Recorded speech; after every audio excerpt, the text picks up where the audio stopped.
All right, welcome back, everybody, to more Whispers in the Woods. I usually go to the other screen, but I was watching the tic tac toe happen while I was setting up. Um, like most games of tic tac toe, appears to have ended in a tie. She was not happy with the result. So previously on, actually, maybe I should do my little what I have to say first before we get back into it. Updates. Doesn't particularly look as though Seas will be ready to start up again this Friday. Though I might be wrong if something changes tomorrow. If not, it'll be most likely absolutely ready for next week. Just waiting on a little bit of stuff. That's a little bit outside of my control now. So,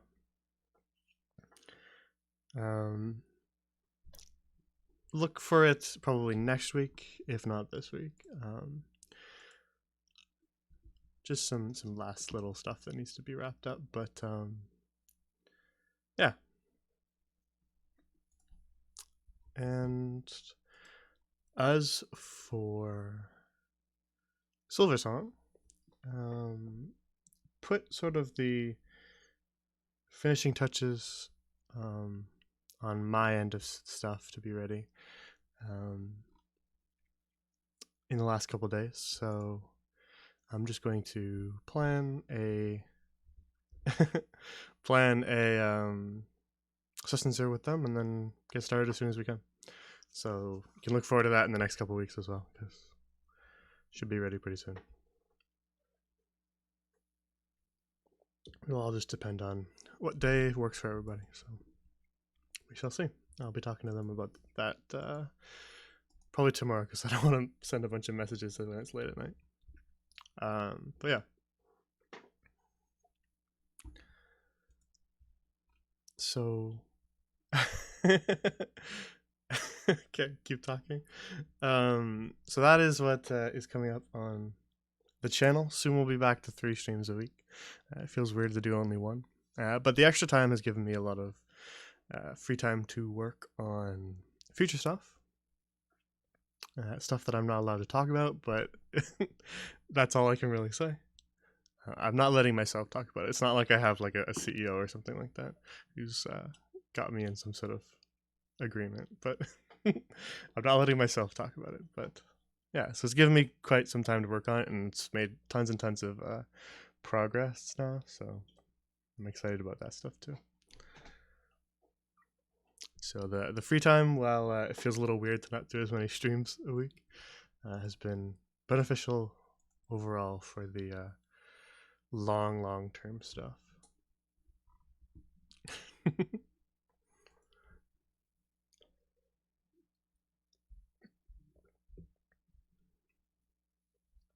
That I don't want to talk about because it'll be more satisfying if I don't.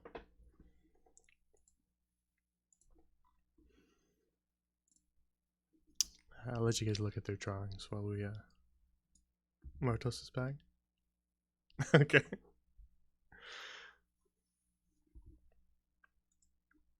How the picture changed back to Mardos whenever she came back saying Mardos is ready. Yeah. Then sell it. I was like, okay, now I'm good. Good RP, good RP. Had to go into the backstage and change costumes. Put on her 2-foot lifts. Honey, I need like an extra like 3 feet. Oh no, know, Mardos with the has been on hat- stilts this whole time. Shh. She's really unknown. Oh no. A very angry gnome. So previously on Whispers in the Woods, the party committed a felony. Murder to murder. First degree murder, boys. New land. We don't know the laws here. That's a good excuse. Yeah, you think that'll hold up in court? Your Honor, I simply didn't know. All right. So previously on, the party was hunting down these assassins who'd put a hit on their heads. Had a contract out for them for reasons that they weren't quite sure of.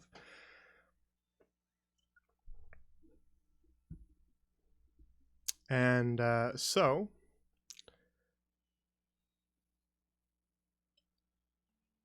what's going on with my audio?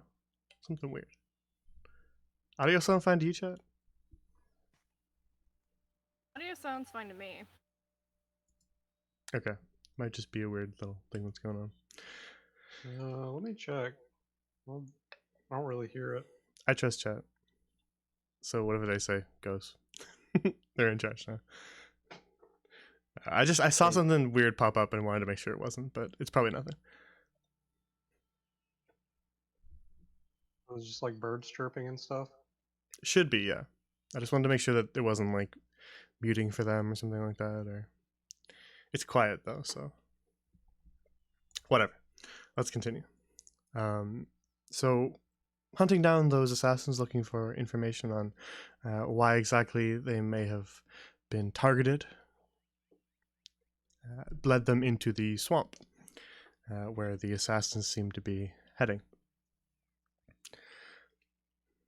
And that led them to a settlement called Bogrest, where they gained a little bit more information on the assassins, and then proceeded to head out further west in the swamp to find an old abandoned altar where the assassins seemed to be hiding out. And so, after finding and defeating some of the assassin sort of cronies, as well as maybe one of the more major assassins, they weren't quite sure.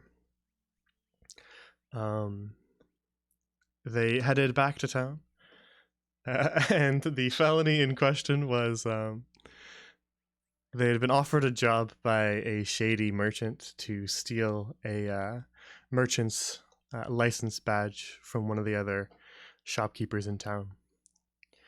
And Martos did not take kindly to that, as she had developed a little bit of a crush, if you will, on the shopkeep in question. And so she decided that she wanted to kill said shady merchant. And after basically announcing to the shopkeep that she was going to do it, incriminating herself, essentially. No. It's premeditated too, so it's first degree. Yeah. And the party decided that that was a reasonable thing. Everybody except really Sobel, and decided to go along with it. So in the night, they attempted to break in and kill the shady shopkeep, and successfully did so. He fought back a little bit, but he was just a shopkeep, so they managed to kill him. But unfortunately, they alerted the patrolling giant Myconid, who acted as watchmen in the town, who stormed in, and after seeing what they'd done, began to chase them, which drove the party out of town. And so while they were fleeing, they simply picked a direction, one that they were familiar with, and headed back east. And fled off into the night, walking most of the night to try to get away from Bogrest. And after hearing that they were no longer being pursued, they made their way out of the swamp and back to sort of the woods in between the grasslands and the swamp, and rested there for the night. And then after waking up, a little bit later, because they stayed up all night, so it's sort of midday now, they slept in, they decided to head back to areas that they were more familiar with. And then after debating whether or not they should head to the big city, they decided not to. Remember that, everybody? No, we had a Something sudden was just change of heart. Yeah, something was just calling to us, you know? And it wasn't Hanacharia. Well, Wits did read a letter um, in the night that informed them that perhaps some of the other assassins were heading towards a little place called Lysindriel, which is in the exact opposite direction that they had fled. So after realizing that, they decided to, instead of heading back through the swamp and having to deal with bog rest again and the potential consequences of their actions, they would head a little bit north in the plains and see if they could maybe take a shortcut across the inner sea, avoiding the swamp in its entirety. So where we return is to the chaos map, which you'll see in a moment, and then you will agree with me that it is the chaos map. Literally every map we get our hands on is the chaos map. You know what happens. We only It's just stopped because you random. asked. And that was it. We would have kept going for every map. Yeah, we The would've. it lags maps when you guys do this, so I would really prefer that you didn't draw on every map. As you can see. Oh my god. It is comedically difficult to erase this stuff too. Like, ugh. Well, I Oh, can here. just You click could- drag the entire thing if I wanted to, but I kind of think Oh, they're you funny. So can. Kitty arms. We can't get rid of those. yeah, this one can stay. Just don't do it on every single map, and I'll be okay with You it. could honestly get rid of everything but the kitty because the majority of it is just Mardos and I having a conversation. About Minecraft.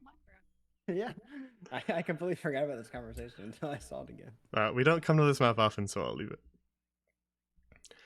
But deciding to head sort of back north to the rest stop they'd sort of started this adventure in an attempt to, I don't know, gain more information, try to see if they could potentially take a different direction to their destination rather than heading back to the swamp. So for the players, it is a little past midday since you slept in, and you are in the wide open rolling grasslands of the Athentari Plains, with grassland in pretty much every direction except for the west, which has just off in the horizon line the tree line to the border woods before the swamp. Wasn't the rest stop called, what was it, Sleepy Hills? Mhm. Perhaps we should head towards Sleepy Hills and further in that direction. Why? As long as we never go back to the swamp, I will be satisfied. Oh, I Not, think not, I'd get going to go back there. not quite wits. It's not a void. It's just hours and hours and days of walking through grasslands. If you'd like to RP that, we can do that if you want. No, I'm good. We will make sure to avoid the swamp. All right. So turning your destination to the north, you wind your way back along this sort of twisting, gently dirt path that weaves its way in between the hills. And eventually, after an hour or so of walking, you begin to see over the crest of a hill the roofs of the buildings and sort of gently curling smoke that signifies that you will be approaching Sleepy Hills Rest Stop. And as you continue to walk, you eventually arrive back into that sort of small little, I hesitate to say town square, as it's not really a town, but the small little square where there were merchant shops before. Upon arriving this time, though, you can see that some stuff has changed.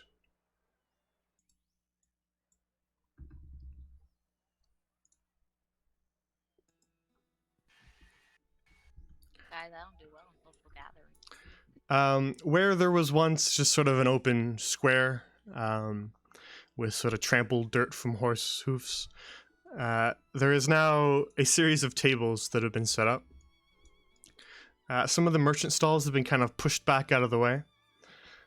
And you can see sort of these bunting flags draped on strings from several of the roofs. It appears as though they might be celebrating something. As you can see, several of the townspeople who you recognize all gathered up in this square.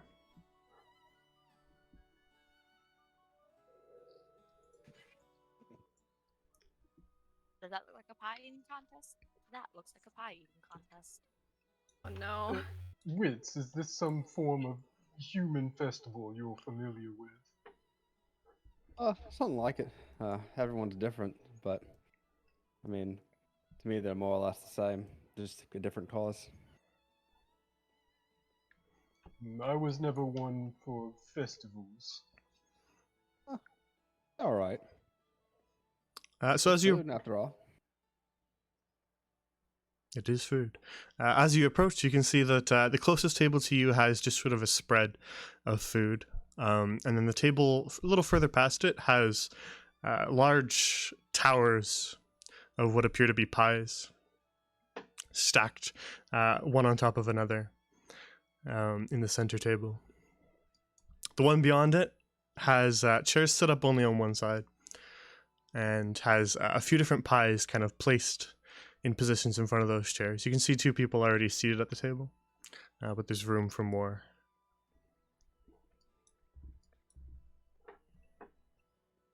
Oh yeah, excuse me, miss. What might this gathering be for?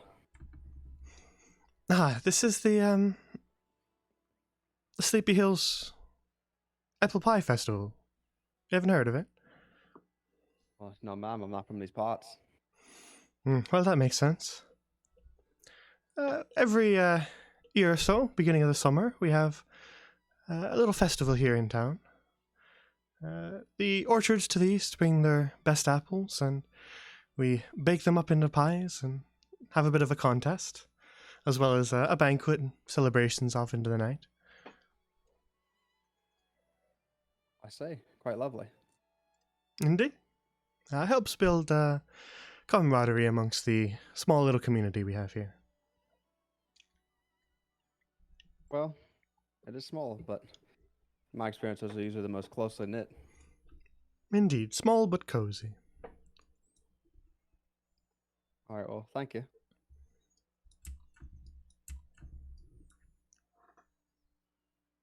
So it is a pie eating contest. About fuck up some pies. They don't look like they have Just any don't meat hurt yourself. pies. Well, They no, said Martos, she probably won't apples. hurt herself They eating. might. The only apples I care about is cider. Pardon me. Excuse me. I'm just gonna. Don't mind me. I'm just gonna. Hey, Oh, Martos, isn't that guy that beat you? shut the fuck up, Wits.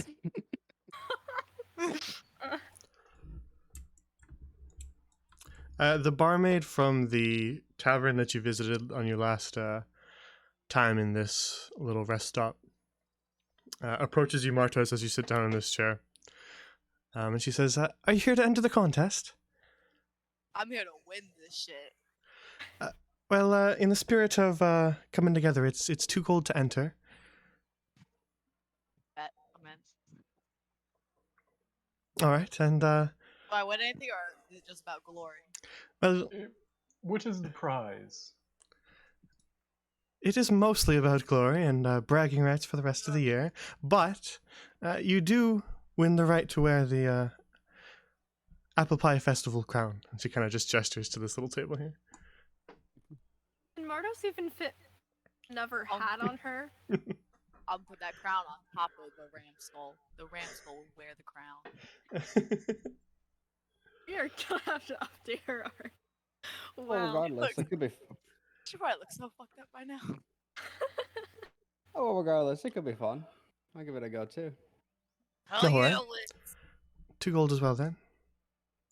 Just hand her 2 gold. Thank you very much.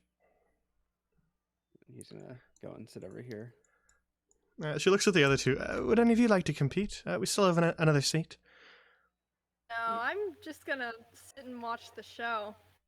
All right. Go ahead, Sybil. Really, it's no worry. I'll watch.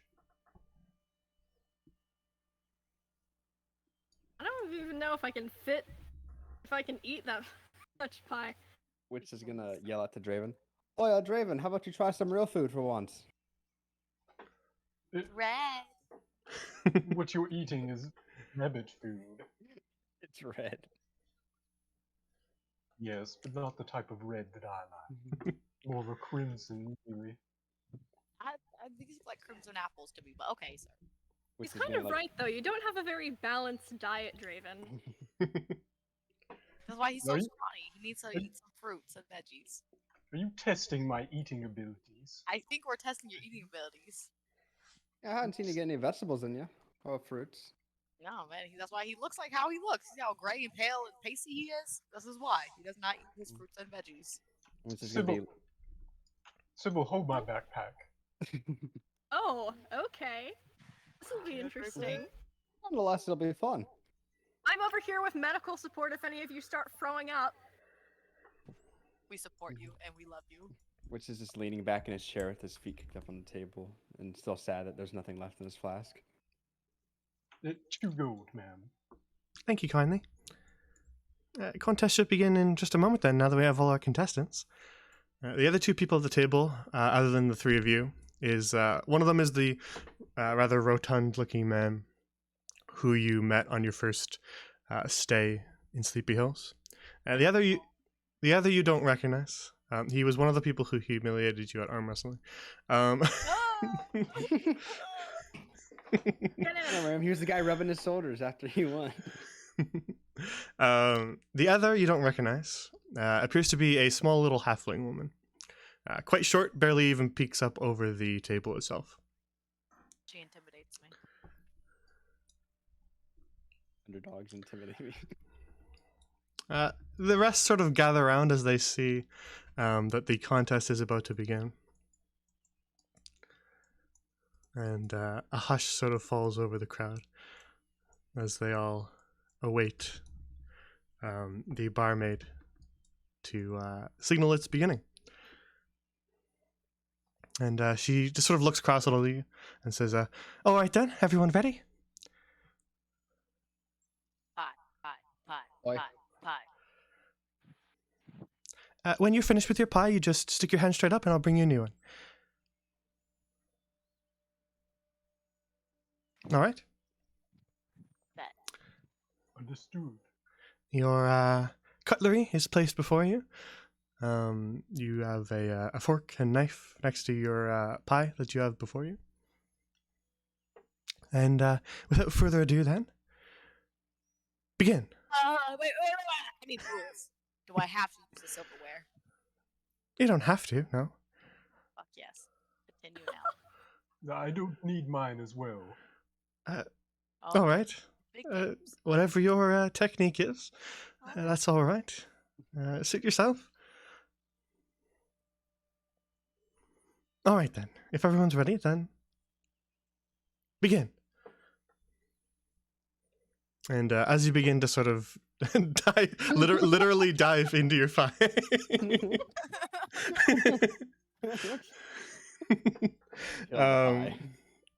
This is going to be a series of Constitution saves. So just keep an eye on your modifier, and we're going to make some rolls. So all 3 of you make your rolls. I'm just going to be writing them down, so if you'll be a little patient with me. Draven's gonna be eating the pie Oh, no. without stopping to take a breath. Oh god. I see. Oh god. I'll give you an extra +1 then. He's just Alright. inhaling it. So add a Imagine +1 for the- all your rolls. Imagine the heavy from Team Fortress 2 going, no. Oh, I forgot to turn on Beyond 20. It would be a 9 with the +1. All right, I'm just still making a little table here. Which is just enjoying his Artos. time. Wits.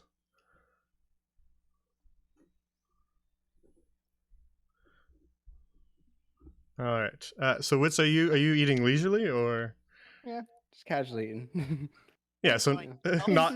Enjoying the pie. Does that mean you're not trying to win? I guess for this first one, I kind of want to see though, but the RP from an RP standpoint, this first one he's just enjoying is fine. I'm gonna give you a -4 penalty for the first one then if you're being lax. Does that sound fair? Yeah, that sounds fair. I won't make you auto fail it, but you'll be a little bit reduced. All right, so Martos, what was your roll? 50. Sorry, what? 15. Okay, I thought you said 50. I was like, what? It's 50. He I dove win. into it, so I mean. The pie is just demolished. It's all over the floor. All right, and Wits, what did you get? 4. Okay. And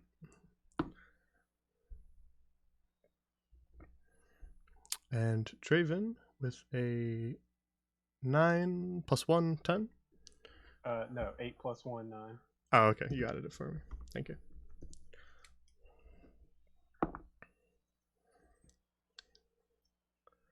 All right.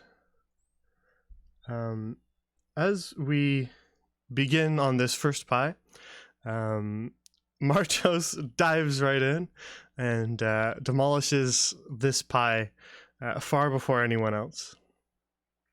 Just shoveling it into her mouth. Oh, yeah. So the first to finish their first pie is Martos, followed shortly, only a couple seconds after, by the halfling on the far end. Then, about maybe 10-15 seconds after, Draven. And then Wits. Sorry, this guy finishes just before you, Wits. What to say? And then you are last to finish, taking this one a little bit more leisurely. Just enjoying his pie. So as each of you finish, your pie is replaced by the barmaid sliding you another one after she inspects the dish to make sure that it is completely polished off. She gives you a new one. And you can begin to eat your second pie, which would be another Constitution save. Oh my god. That pie is dead. Hey. Oh, shit. Also, Jay, just for the rest of it, Wits is just gonna be leisurely eating it. He's just Wits is enjoying done. pie. Okay, then I'm And gonna keep those keep- reductions to your scores. I didn't want to do it at first because I thought it'd been really funny if he just rolled a really high roll and just won. But after that first roll, I was like, nah, he's just gonna leisurely eat it. He admitted defeat. He's gonna enjoy his time. You know, it's pie. Okay. Yeah, so I'll keep that reduction to your score then throughout. All right. Make the NPCs rolls.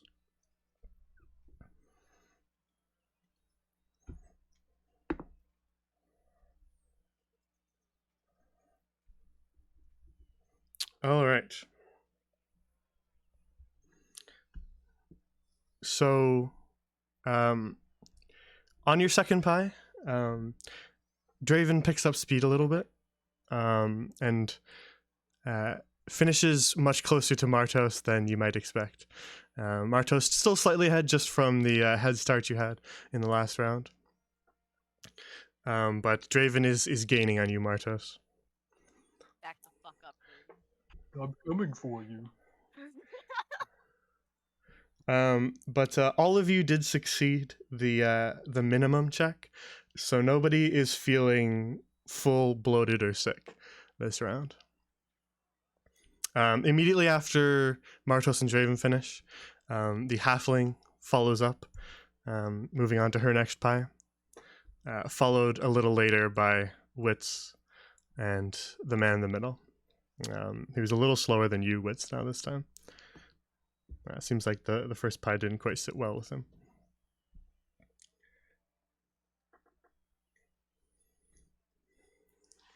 So with everybody still in the contest, we're moving on to the third pie, as each of you put your hands up in turn, cleaning your dish, and your dish is now replaced with the next one by the barmaid. So this will be another round of con saves, but this is where things get more difficult.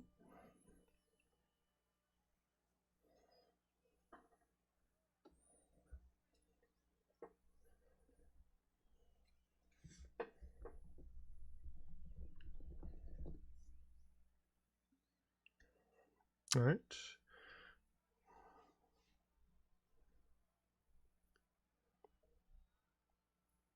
Wit's still leisurely eating. Martos.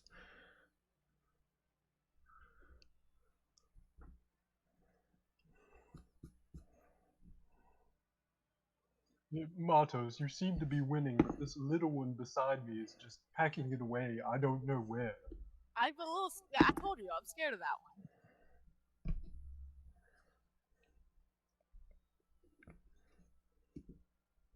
All right. So, moving on to the third pie. Martos, you've slowed ever so slightly. Yes, because he's not breathing, DJ.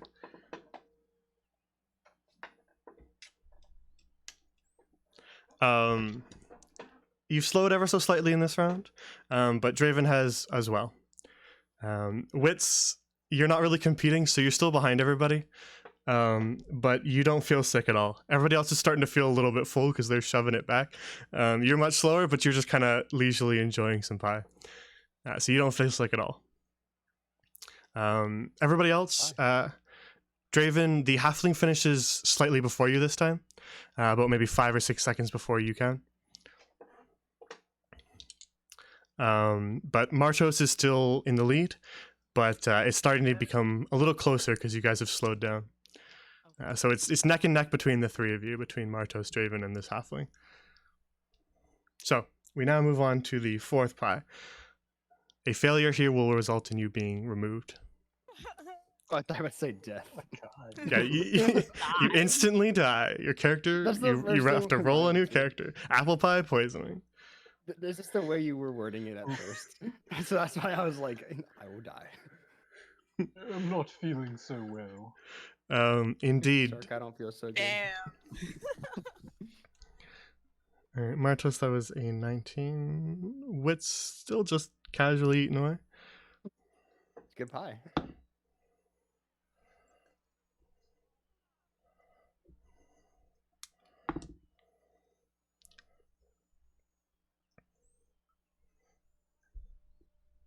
All right. So, in this round, Wits, you're still feeling fine because you're just leisurely eating, so you're all good. Draven, you start to feel a little bit sick. Your stomach is full, and you feel now that you don't want to shove any more of this food down into your stomach. Well, thank you for the pie. I'm going to stand over here. And this man here stands up too, feeling a little bit full and a little bit sick as well. He just kind of wanders away from the table after standing up suddenly and just says, shouldn't have drank so much last night. Boy, Draven, maybe if you had more meat on your bones, you could down more. It's alright, Wits, I'll remember that. So as you continue now on into your next pie, the barmaid announces, time's almost up. Oof. Uh-oh. All right. Oh, there goes Marta. Wits, Wits, you are just sort of casually eating, but you're starting to feel just kind of like, I'm full, no more dessert needed. You're just kind of, you're content. You feel like if you eat a little bit more, you might start to feel a little bloated, a little heavy, a little sick. Oh, well, that was good. Thanks for the meal. Martos, you're sort of choking now a little bit on the pie as you still try to shove it down. I'm gonna make a roll for the halfling to see if of the two of you who gets higher.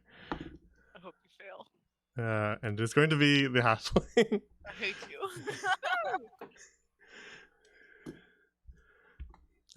Not by a whole lot. She gets a 10 on her con save. So she is not necessarily continuing on to another pie, but she finishes faster than you. And so, Marches, you have to drop out first. I'm just laying on the ground. Don't mind. I lay on the ground now. All right, you roll off your chair and lie onto the dirt below, as the halfling continues to eat a little longer than you. And then, with one contestant left, the barmaid calls it and says, "All right, that's the end of the contest. Looks like we have a winner." And just sort of approaches each of the pie tins to investigate how much everyone ate of their last one. A little halfling has finished her last pie, and she takes a second to talk to the halfling woman, and then sort of turns to the audience and says, "All right then, everyone. Looks like we have our winner for this year. It is this outsider, Miss Priscilla Puddlefoot, who has taken the crown for this year. And don't be too upset. You can always come back again next year if you lost."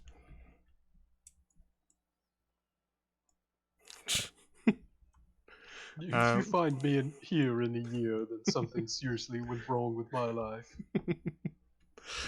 She grabs the small little bronze crown and hands it to the halfling, who just sort of places it on top of her head with a little laugh. All right, for the rest of you who are not as full as the folk who have just competed, there's some food available. And if anyone wants drinks, they can head on down to the Gilded Guest, just down the road there. She points off towards the tavern you guys were at before. Other than that, enjoy the festivities. And she just kind of begins to clean up. Oh, see, Draven, wasn't that fun? Yes, definitely. Watching that halfling win after I stuffed my face with those disgusting apples. So much fun. Well, Marnos didn't win. I'm sure you got a joy out of that. Did better than I thought. Life is full of pain and misery And pie. and pie. Ugh. Okay, pull myself off the ground. All right, you pull yourself back up. The three of you feeling pretty full. Wit's just kind of like a content fullness, but the others feeling a little more on the sicker end of full. Well, we got a free lunch out of that. Perhaps we should keep moving because of the, The felony? Yes, don't say it quite so loud. Talking about the murder? Okay, everyone. This Joker was going so fast. Oh no! He's just long strider to escape. You make your way back down the short little path here towards the tavern that you started this whole journey in. The Gilded Guest. Oh, thank God, a tavern. Try not to get too wasted, Wits. We're just here for some information on traveling routes. Excuse me, bartender. Could I get a drink? Oh. All right. Ale, is it then? Aye. Coming right up then. Sorry. While he's doing that, Wits is going to toss the silver on the bar. Appreciate it. Cheers. Slides a flagon across to you. Throughout the tavern, you can see some people who you don't recognize, but it is a rest stop, so there's lots of folk just sort of traveling through. Relatively empty today, just because a lot of people are at the Apple Pie Festival. Seems they've cleaned up the corpses you guys left behind. They started. So kind of them.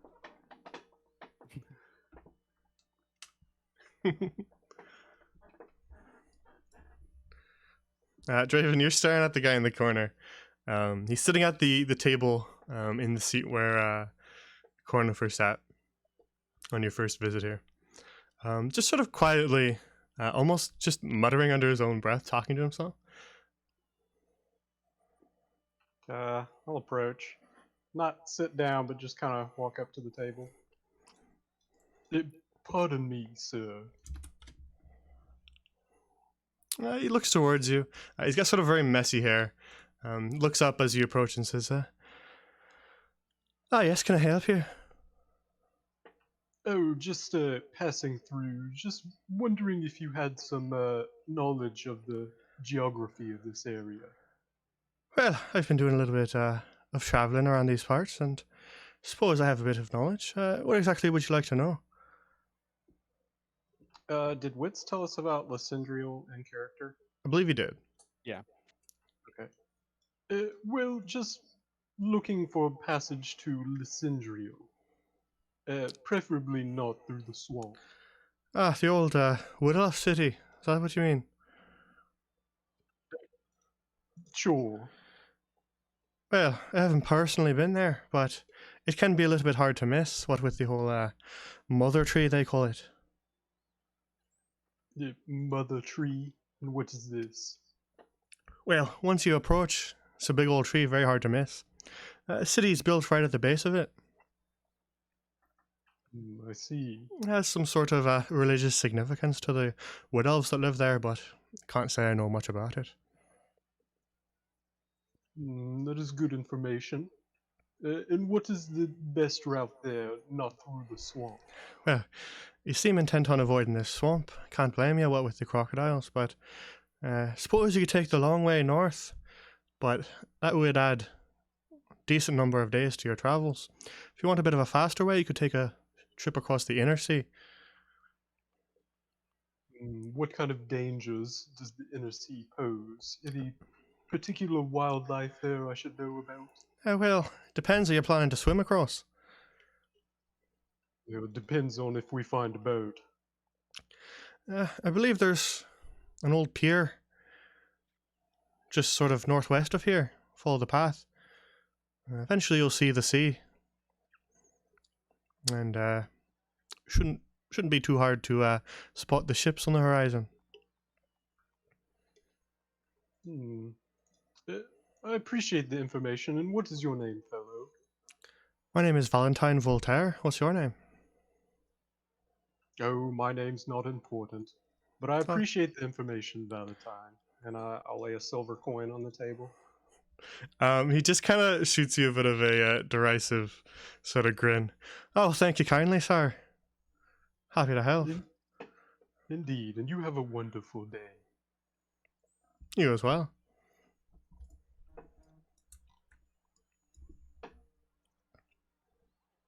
Alright, what were you guys doing while I was doing that? Probably drinking. Exactly Staring what you at think that I'd be doing. beautiful name. Well, I believe I have a bit of information on where to go next. Wits can't hear you because he's in between this guy. Wits! I said I have information! Alright. The man here just says, would you like me to switch seats with you, lad? Yes, pick up on the context, please. All right. Oh, You don't don't mind him, have sir, to he's be just so grumpy. impatient. Don't mind him, he's just grumpy. Listen, so to get to Lysindriel, which is apparently some type of mother tree village thing, I don't know, those wood elves have strange things. We need to go west. However, we could go much further north to go west, which would add some days to our travel time. Or we could attempt to cross the inner sea. Supposedly there's a pier to the northwest of here, where we might acquire a boat. That sounds better to me than adding a few more days to our journey. I don't know how to swim, but the thought of death excites me. So I'm in. Well, I don't plan on dying, but alright, yes, I suppose taking the boats would be a good idea. Alright then. Well, we'll do that. What time is it, Jay? Like a little past midday? Yeah, maybe about 1 to 2. Alright. Listen, I don't know how tired you all are from the morning's trek here, but I don't know how fast word travels around here as well. So the sooner we're on a boat, the better. Agree. Not to mention, all I've been doing is walking since our last rest.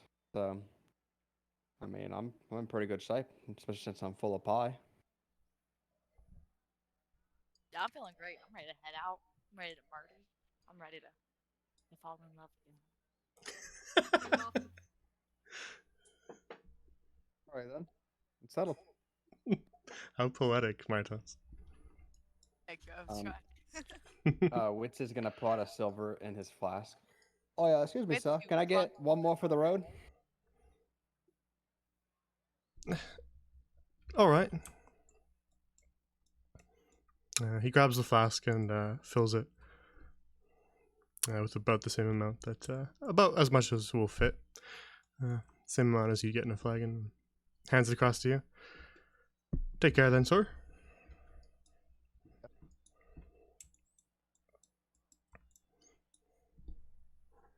What the hell? Here's you good good and now? cheaper. Oh my god. Let's go. I mean, the ale here is worth more than that crap at Bogrest.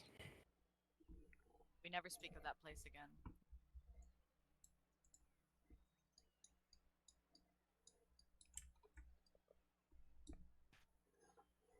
As you make your way back through the center of town.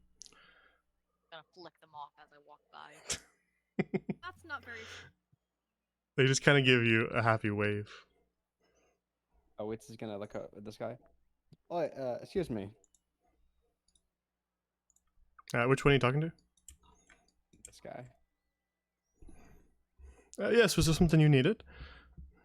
Oh yeah, I want to say a good job again on beating that half orc.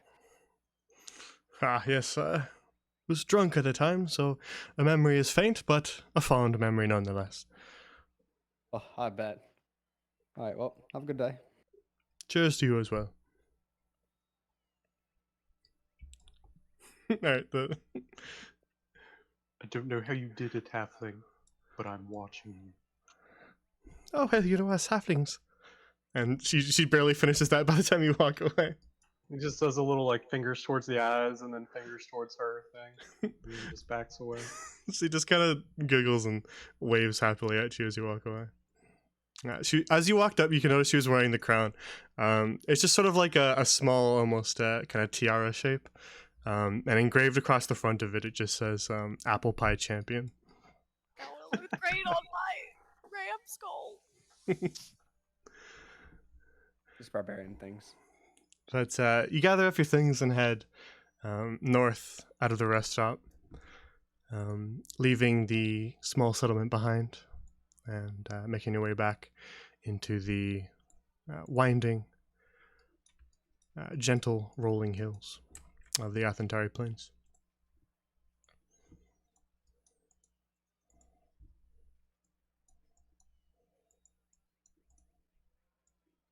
And you walk along for a short while, about a half an hour, before you see the path begin to branch off, with one heading off to the west on your left.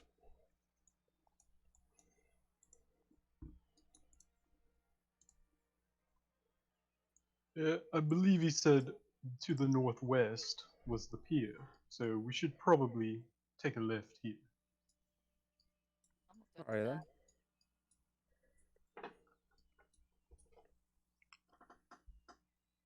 My stomach kind of hurts. I think I ate too much. Indeed, me as well. Was I too fast? It Very was a surprised competition, how Wits. unaffected. I know, but not everything's a competition, even if they say so. It was a good pie. But I'm going to hit you again. Wits, I would drain your blood. Jeez, it's a lot of hostility for just me enjoying pie. So you turn your heading west and begin to follow this winding dirt path. Traveling for about another hour, and it's around 3 p.m. when you see on the horizon, stretching out sort of very far off even further in the distance, what appears to be an ocean. Though not in the direction that you've seen any oceans on the map, and sort of nestled along the shore of it,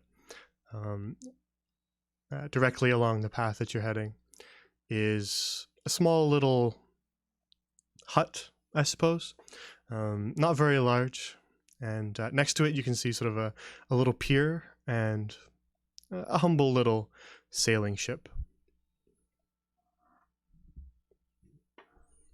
So continuing along the path towards it, you approach further and arrive here.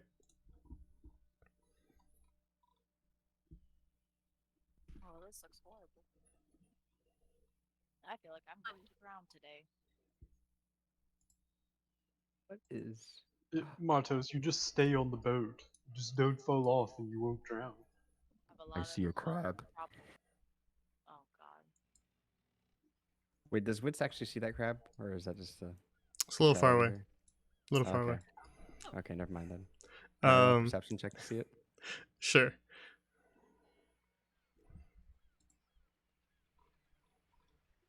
You see something scuttle off out behind this end of the hut off to your left.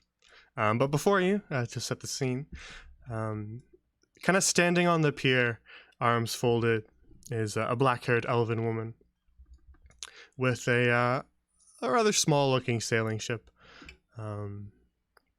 further down the pier beyond her.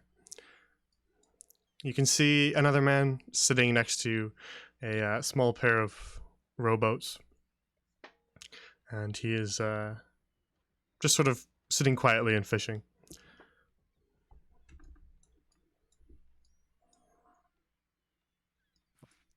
The hut off to your left has sort of a straw roof. Looks a little bit dilapidated. It looks like quite an old building. You can see sort of some patches in the roof, in between the straw, where there's some smoke kind of lazily curling out of it.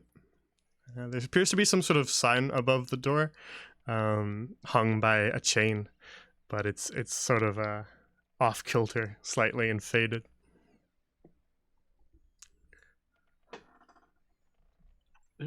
I think Sybil should speak with them. I don't want to ruin our chances of getting across. Believe in you, Sybil. Hi, we're looking for a passage. Ahoy there. Well, if you're looking for a passage across the inner sea, then you should probably speak to the captain, not me, as it's his decision if we set out today.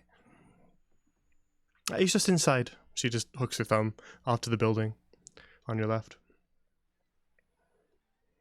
Oh, all right. Captain's asking. You're cutting out a little bit there, so Captain's side will have. still doing it. Sorry. The Is anybody else hearing it, or is it just me? Yeah, it's I hear cutting it. out. I'm hearing it too. Okay, good. I just want to make sure. I think we can all infer what you were trying to say, but I just wanted to let you know that you were cutting out. Yep, thank you. Anyway, the captain is inside. We shall have to ask him. Perfect. That was clear. Oh, Alrighty then. You coming, Mardos? I'm just thinking about the end. Okay. Nice and depressed. It's so dramatic. So the building itself here is kind of built onto wooden stilts, and the waves kind of lap up gently below it as you sort of creak your way up these stairs. As you walk up the steps, Sybil, you can see this sort of lopsided sign, faded and worn from time, across the top of the door that reads Inner Sea Adventurers Society. That sounds interesting. The door is not locked, so you may head inside if you wish. Yep. I go inside. Sorry, I forget you have to specify that. Well, I just don't know if you're trying to head inside or if you want to talk more, so I just leave it to you guys to decide when you want to go inside. Because sometimes you guys want to peek in the door, sometimes you want to kick the door down, sometimes you want to just test the knob. So I always wait for you guys to determine what you're doing. But you make your way inside the building.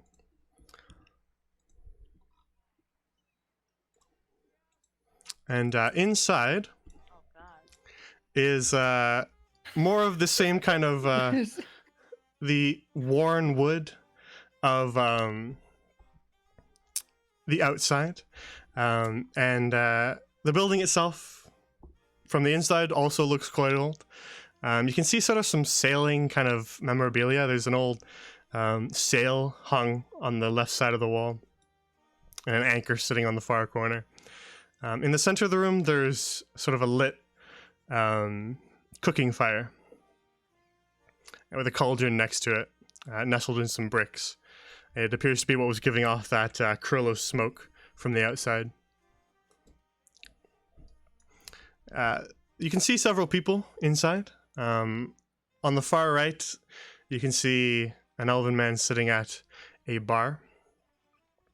Closest to you is a man wearing a very elaborate hat with a feather in it, who is currently cooking what appears to be an octopus tentacle over the fire. And then on your left, on the far end of the room, is an older woman who's sweeping up. The man with the hat who's cooking looks up as you enter and gives you a small wave and says, "Ahoy there, sailors." Hi. We're looking for passage to Lysindriel. Which one of you is the captain? Well, that would be me. Captain Hamilton Holloway at your service. And kind of tips his hat at you. That's a great name.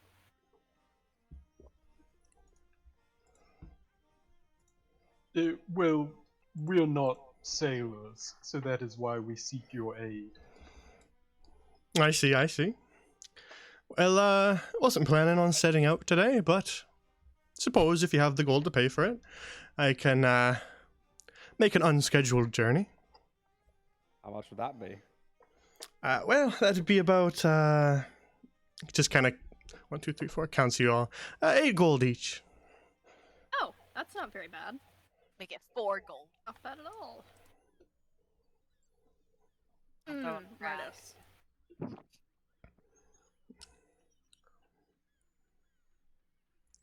Well, I'm Yeah. afraid for a last-minute journey, it's a little bit pricier, but 8 gold is a modest sum when you compare it to some of the trade ships that sail our oceans blue. Well, then that Yeah. sounds fair. Sounds fair. All right. Pretty sure Murdos could probably pay for all of us. Nope. Don't. Murdos is the one, like, she can afford it. And I'm still like, nah, 4. 4. That's it. That's all you get from me. Well, here's mine. Thank you, lass. Crabs. Let's hands out his. Thank you, Darren lad. As well. And you Yeah. too, lad. Motus, are you giving your money? Counting it. How about 4? You want 4 still? I'll do 4. Is there, Take the 8. Go ahead, take the 8. just kind of raises an eyebrow and says, Wow. well, lass, would you prefer to swim? Before you said that, I'm just gonna give it. Never mind. The eyebrow was enough for me, sir. Oh, I I think she trust your would. judgment. All right, well. I'll have a word with my first mate, and we'll prep the ship for sailing. Should be ready shortly. Around a half an hour or so, we'll be ready to sail. Thank you. Not too long. Thanks. Oh, excuse me, sir. I'm so sorry. Matos, you should come outside. We can teach you to swim. You know how to swim, Draven? I said I know how to Of swim. course. You saw me in that swamp? I was trucking through it. Only swallowed a little bit of swamp water that time. Well, it's not really swimming if you're still walking on the floor. That's true. That's true. You got me there. All right, teach me how to swim. All right. All right, make your way back outside of the Inner Sea Adventure Society to the shores.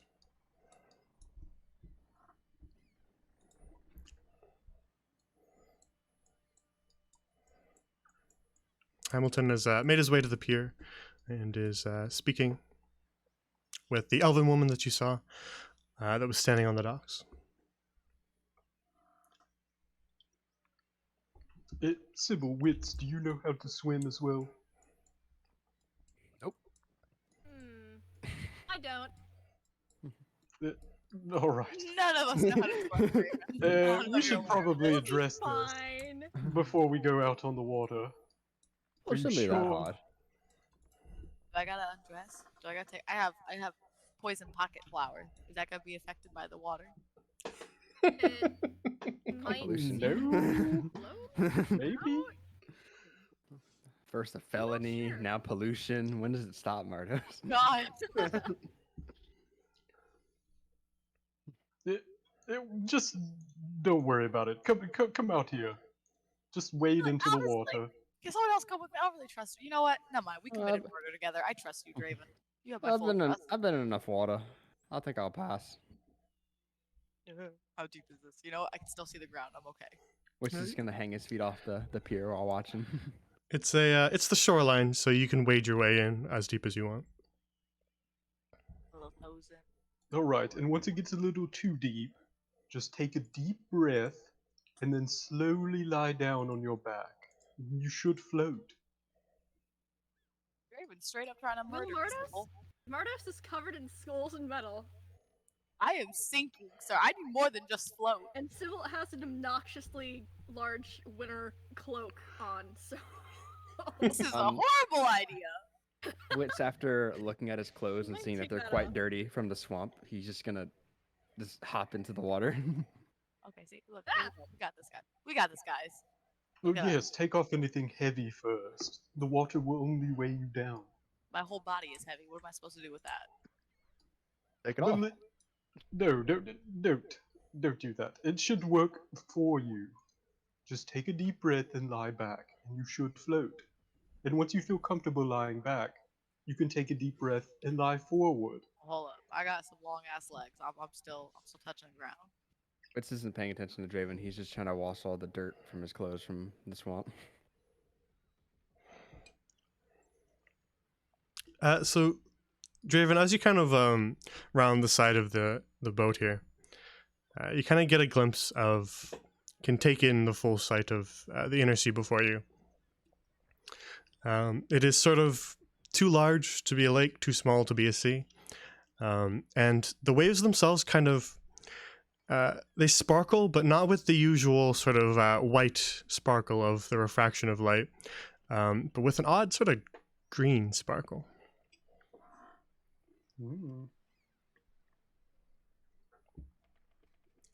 Is this like a little platform thing hanging off the side? Where Draven is, it's about at shoulder height. It's sort of what the building is built up on top of, on the stilts. Okay. Wits gives a smile, and he is going to cast Minor Illusion to put a Pog Frog right there. Okay. One sec.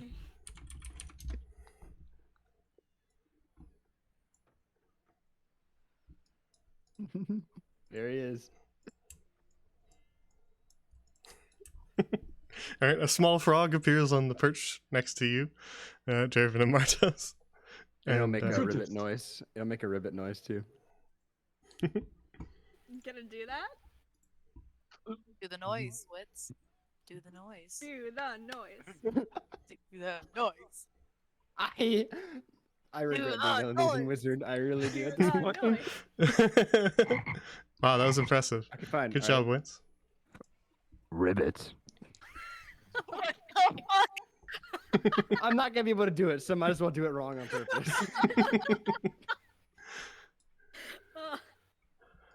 The only thing I can do is maybe bird whistling, and that's it. That's the only thing you're gonna get. Martos, focus on your swimming. Don't look around. I played a sound effects for the chat and was going to pretend that was you doing it. Oh.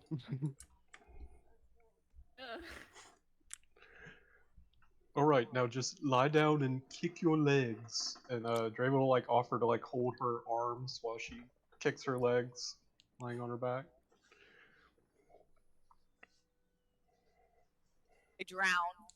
Oh God. I drown. She lashes out with her legs, just kind of splashing water everywhere, soaking you and Sybil, Draven. Yeah, all right, Martos may be a lost cause. Sybil, how are you faring? Sybil is currently almost up to her chin. Because she's just very short. Okay, listen. Kick your legs up, and then use your arms to paddle around you. It will keep you afloat. Sybil, I the guess- water here actually makes you feel exceptionally light. Oh. Okay. I guess she's able to do that fairly well then. Dex save. I'm just gonna let Martos go and move Push out. her out into the deeper. You know what? Maybe I wasn't out deep enough. Okay, hold on. Let me just maybe like I'm close to the ground. Let me just really just tiptoe out here. Are any of you wearing shoes? I'm assuming you probably took them off. Yeah, she took Yeah. off her cloak and her shoes earlier. Okay. Which Um, Yeah, just I would took off her imagine. shoes. The sand below your feet is actually like silky smooth and soft.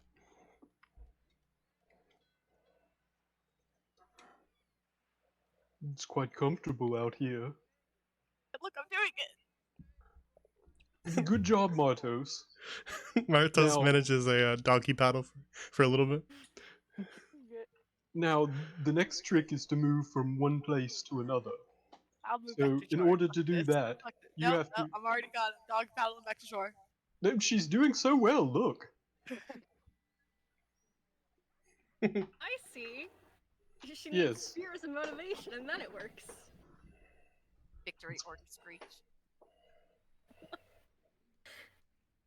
Well, another way to swim is to face downward and then swing your arms while kicking your legs. And Draven's gonna swim like, face down, but he's not gonna like look side to side to take breaths. He's just swimming face down everywhere.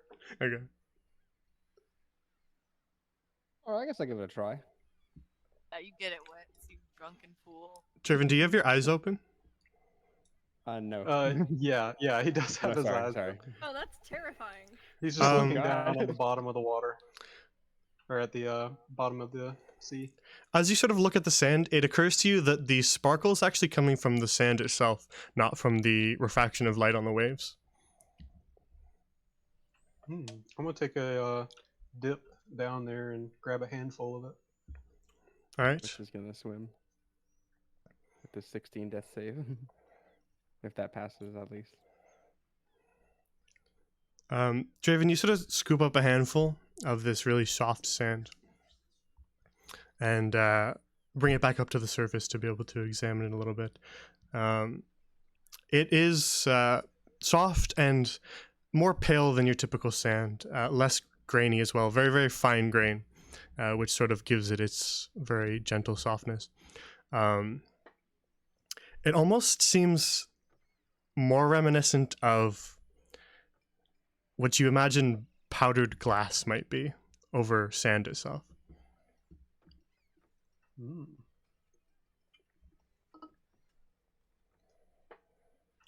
Sybil, ever seen anything like this before? And I'll hold up a handful of the sand. See the same thing, Sybil. Just very, very sparkly, very, very fine, and pale sand. No, I haven't. I think I'll keep a little bit. It And, is really pretty. yeah, I'll just keep it in my hand for now and try to keep it from flowing out of my hand as I swim forward up to the shore. Tiny bits wash out, but you manage to still kind of keep a handful. As you pass by here, Witch will snap his fingers to dissipate the illusion of the Pog Frog, but then cast another Mind Illusion right next to Mardos of another Pog Frog.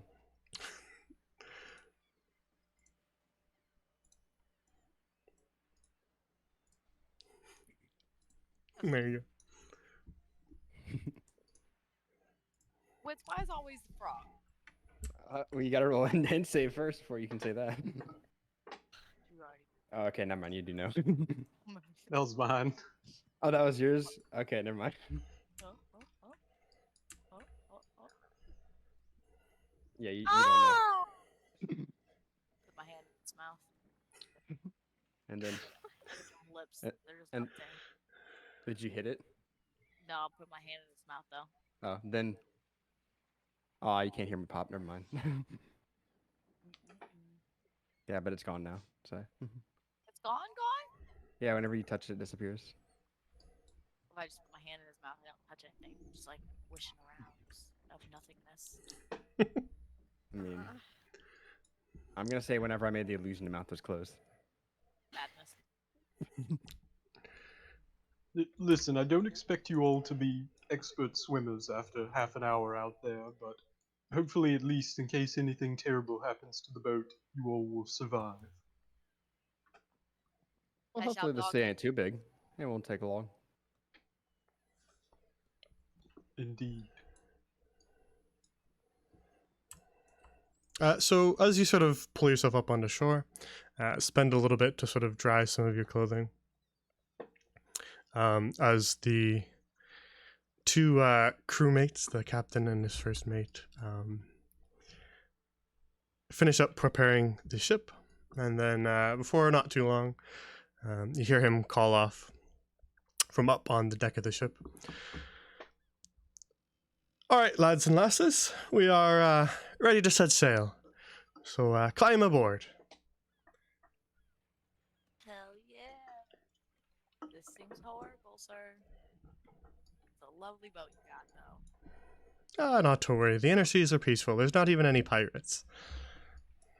Are we the pirates? Little did he know, there were pirates. I love boats. Boats are pretty cool.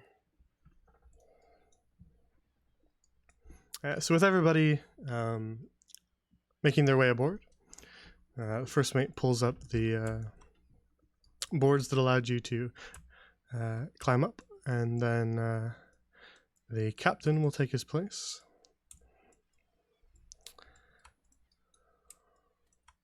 At the helm.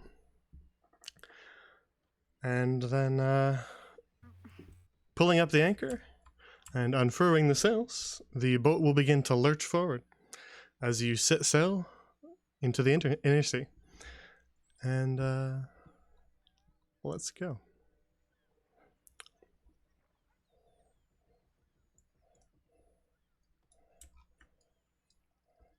Imps. All right. So the journey itself, relatively peaceful.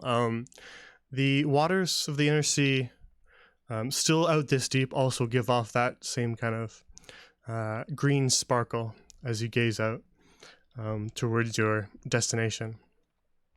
You can't quite see exactly where they're taking you, but they are heading sort of northwest across the sea.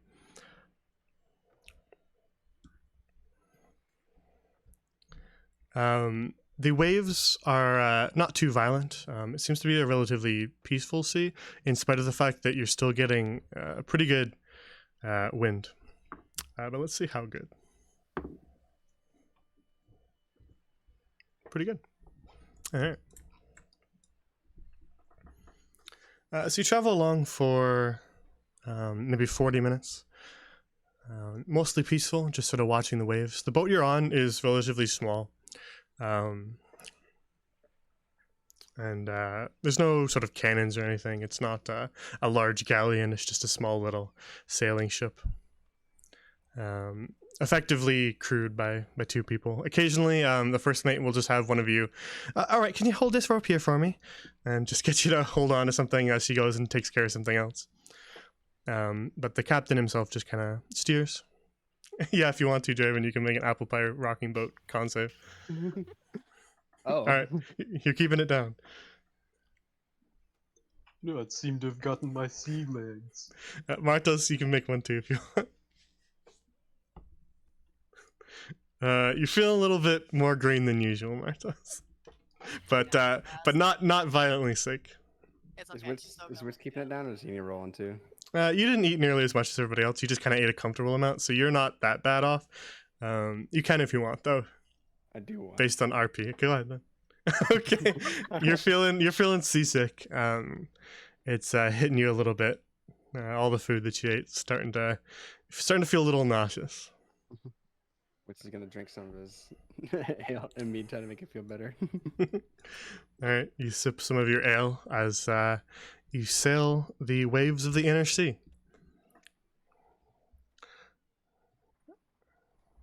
So the first sort of part of your journey is pretty peaceful. Like you said, you don't come across any pirates or really any other ships at all. But eventually you see sort of, it's a little speck on the horizon. But as you get closer and closer to it, you can kind of start to see a little bit closer what it is. And then the ship sort of pulls alongside, and you get a better look at exactly what is going on. And this is what you see. Alongside your ship, you see a small little sort of makeshift raft built out of several lashed together logs and wooden platforms floating with barrels attached to it and some sort of makeshift sail rigged up. And behind the wheel of this little raft, you can see a very old man who looks to be quite a salty sailor. He's smoking a small pipe, but he actually kind of waves to your ship as you pass by. Yeah, Draven, that was the inspiration. Glad to see that you see the reference. Nice. I love that movie. And he calls off to you, "Ahoy there!" And your captain, Captain Holloway, waves back and says, well, if it isn't Samuel. And makes his way sort of up next to you guys and says, Samuel is a salvager. Sails the inner sea, diving for rare finds amongst the seabed below. Did you find anything today, Samuel? I found a few things. You can take a look at my wares if you wish. He's got sort of like a big trunk that rattles around, and he pulls it over and swings it open. Anyone interested in purchasing anything? I would be interested in taking a peek. Oh, Sam. All right, well, you can throw a rope over, or you can just go for a swim if you wish. Everyone ready to practice your swimming you learned? Nope. I'm laying down. I'm joining you. All right. I want safety. Draven will take his gear off and then just dive into the water. All right. I'll go too, I guess. Again, Sybil, you feel quite light in these waters. So the three of you swim over to Samuel's raft. As you dive in, you get a little bit of water in your mouth, and it tastes like a mixture of slightly salty and slightly sweet. Ooh, interesting. And then you pull yourself up onto Samuel's raft, and the old salvager shows you what he has in store. He says, well, this is today's haul. We've got, what appears to be an old cannonball. He holds up a wrought iron cannonball. I can sell that to you for 5 gold. Found a bit of a tattered sail here. He holds up just kind of like this shredded old sail. Then he holds up a bottle that is sealed with cork and then covered in wax on the end of it. Appears to be filled with some sort of liquid. And he says, a bottle is something, though I don't know what. Could let that go for 5 gold. What color is the liquid? The bottle itself is sort of tinted a dark brown, so it's a little hard to tell, but it appears to be relatively clear from what you can see. Would Witch be able to take a look at it, or does he have to buy it first? He'll let you hold it if you want. Yeah, you can hold it if you wish. All right. Am I able to inspect it, or am I not able to since he probably wouldn't let me open it? He won't let you open it, no, but you can sort of take a look at it. I'd say out of anybody, Wits, maybe you could figure it out. You can make an investigation check if you want to try to figure out what it is before you buy it. All right. Not too bad. From what you can gather, just from the amount of bottles that you've seen in your lifetime, Wits, it doesn't appear to be a potion. It appears to be some alcohol. You're not quite sure what. Buy it. And then the next item that Samuel holds up is a small metal disc, which, as he shows it to you, you realize it is a coin, though not any of the currency that you're used to. It's not a gold, silver, or copper piece. It is an unknown metal and is sort of covered on both sides with this runic inscription. Not quite sure what kind of coin this is. Perhaps from some old civilization. I could let that go for 6 gold. And where do you get 6 gold from? It's just a coin. I'll trade you 1 gold coin for that coin. Hey, but Coin for a coin. it's not a gold piece, though, is it? Could be something rare. I Or haven't. it could be something worthless. Well, why would it be made if it was worthless? Well, what if it was a currency of a long-forgotten civilization that now it's worth nothing because they don't exist anymore? Could be a archaeological find, though. I haven't the resources to go off to any sort of research sites myself, but perhaps you could. Maybe they'll buy it for 100 gold for all you know. Yes, and maybe it's worthless. You ask for 6, I'll offer 3. How about 5? 4. Make a persuasion check.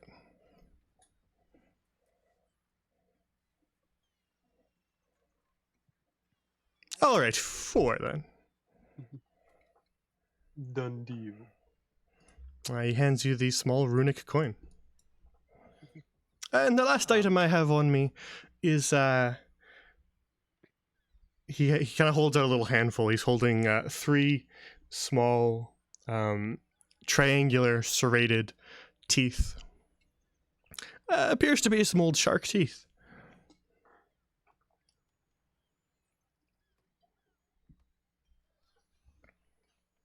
You two need any shark's teeth?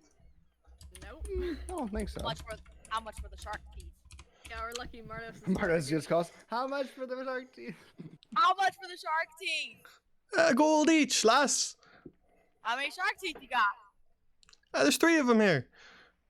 You know, I'll take that. How big are they? Can you just hold it up? Hold on, I got bad eyesight. I was just holding them up for me real fast. He holds them up. They're about the size of a coin. I'll take them. All right. How do you plan on getting me the gold? One of your friends here going to pay for you? And then we'll have 3 gold. I'll give it back once you get on the boat. Okay, yeah, how much is it? I got you, Sybil. 3 gold. Alright. I'll Um, hand that over and then pocket the teeth, I He, guess. he hands you the shark teeth. More bones. Oh yeah, how much for the bottle again? I could let it go for 5 gold. Witch looks in his pocket and notice he does not have 5 gold. Would you accept the trade? Trade for what? Or how about a loot? Let me see it. Would he had the loot, or would he have left it on the ship? You probably would have left it on the ship, but I can hold out the loot. Yeah, Marta's hold the loot. Hold on. Okay. 2 arm raising there. This is the loot. I don't know how to play. I'll play it for you. Yes, give it a little bit of a strum, lass. I got you. Ooh, Oh, really selling it. I am naturally gifted, bitches. All right, a beautiful chord sounds out over the lapping of waves. He says, All right then, lad. You've got a deal. I'll trade you for this loot. You reach out to shake his hand. But you're going to have to swim over there and get it first. I don't want to hand off what I'm giving you before I have what I'm receiving. You understand? Oh, well, of course. Wait, did Draven make it back on the other side yet? He's Draven, are you in the okay? water. Draven tried to backflip off the barge, but he only made it about halfway. Did not make it. So he just kind of jumped backwards head first into the water. Are you underwater? I would imagine so, at least a little bit. I mean, he's gonna swim back up, but yeah. Oh shit. Your failure has led to a new map. Draven, you're not that deep. You're right up near the surface. But this is what you see below you.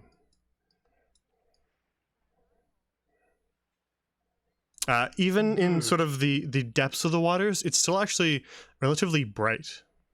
You don't need to use your dark vision at all. You can see quite far down. You can see some creatures kind of swimming gently around, ones that you do not recognize at all. Does it look like any of them are like attracted to me kind of splashing, or are they just chilling? None of them are headed towards you, no. Just sort of, a couple of them dart away as you make a splash out into the water, but the rest are just sort of casually floating off through the water.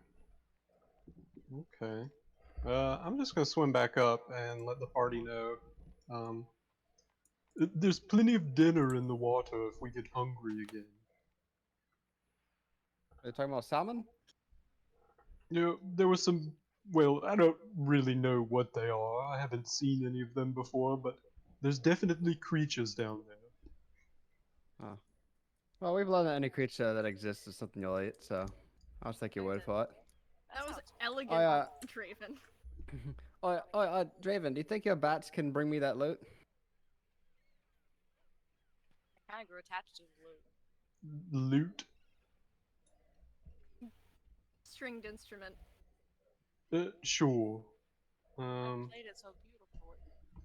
Well, I'm bringing it from Martos to Wits. Yeah, here. We're just gonna move a little bit closer.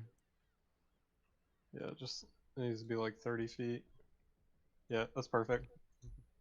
Here, and then out from under Draven's cloak, just a whole bunch of bats come pouring out and grab the loot and fly it over to Wits. Oh, thank you. No problem. Where are you keeping those? It's like a comically small sized cloak compared to the amount of bats that came out. They just stay with me. All the time?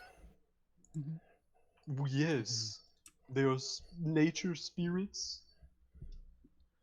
Oh. So you don't have an entire, like, group of live bats on you at all times, then? Oh, yeah, he does. Excuse me, live bats? That would be absurd. Uh-oh. Okay. Oh, yeah, here's the loot, mate.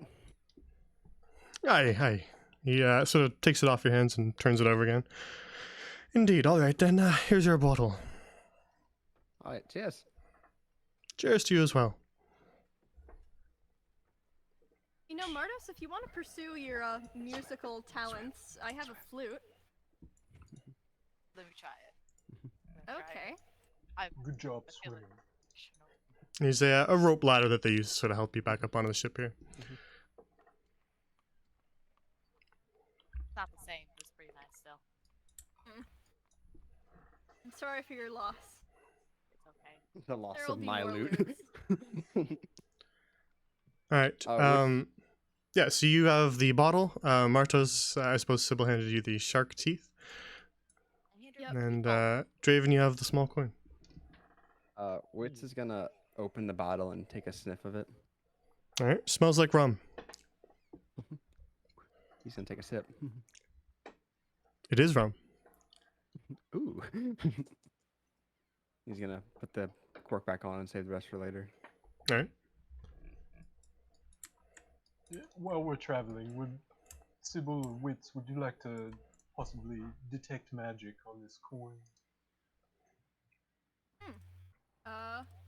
Will do. It's no rush. And I'll ritually cast it then. All right. The captain kind of says, "All right, everybody ready to set sail again?"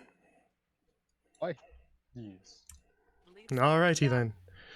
Me mateys, let's set sail. And he resumes his place behind the wheel, and the boat lurches forward again as you leave the old salvager behind and continue your journey west across the inner sea. So Sybil, you begin to, as the ship continues to travel, cast Detect Magic ritually. So after about 10 or so minutes, did you give her the coin? Is she just holding it? Well, I mean, either she's holding it or I'm holding it out in my palm, like it's You out there. just standing there for 10 minutes?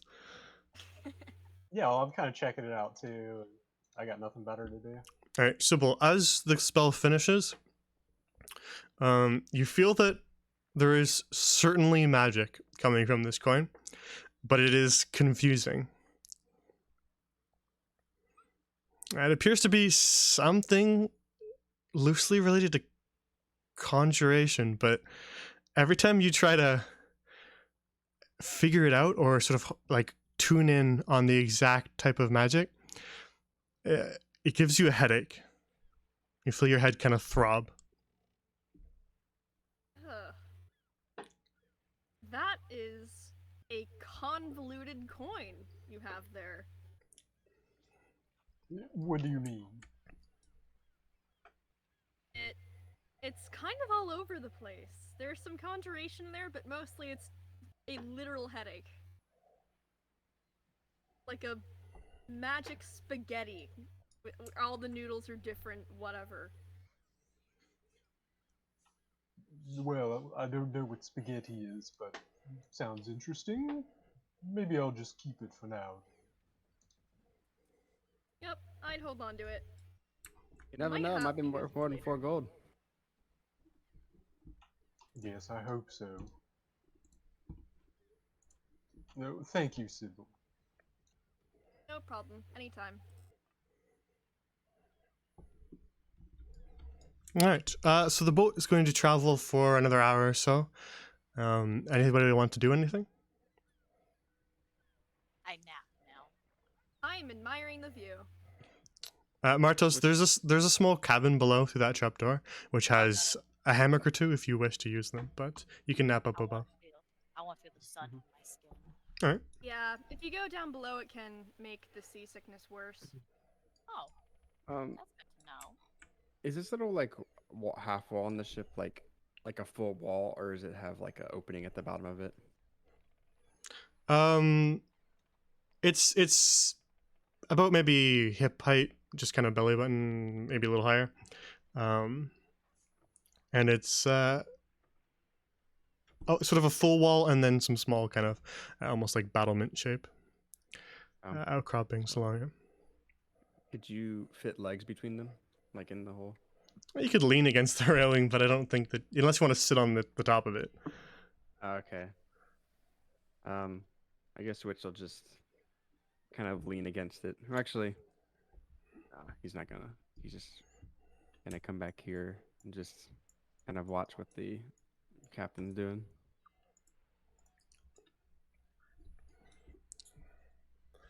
So they bustle about throughout the journey, just sort of shifting the sail, tying new stuff down, untying things as the ship travels. Draven, what are you up to? Draven ran up the post and is kind of like perched up I knew top. it. He's not like fully bent over, like his upper body's straight, and he's got like his hand up, kind of covering his eyes, looking around. But he's like bending his legs with the rocking of the boat. Careful up there, lad! The Inner Sea Adventurers Society isn't liable if you fall. No, I'm quite You'll be alright. alright. Oh yeah, and maybe sign waivers. You haven't seen the crazy crap he climbs. Yeah, Luna elves, huh? Indeed, us Yeah, lunar lunar elves are elves. quite good at climbing. All right. So you climb up the mast and can now kind of see a little bit further on in your journey. And the ship continues to travel peacefully. And you don't see any more ships. Like you said, no pirates, no one at all, really. Just the occasional fish swimming off below that Draven you can kind of see a little better than everybody else. The waters continue to sparkle, and you make a good time with a good wind in your sails.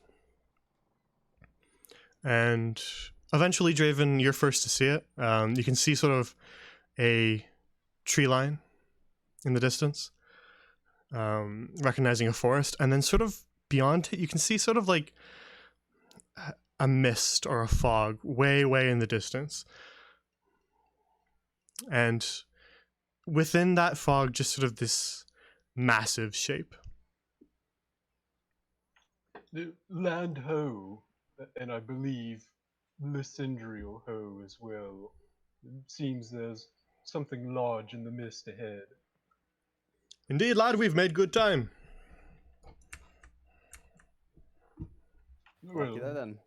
good sailing.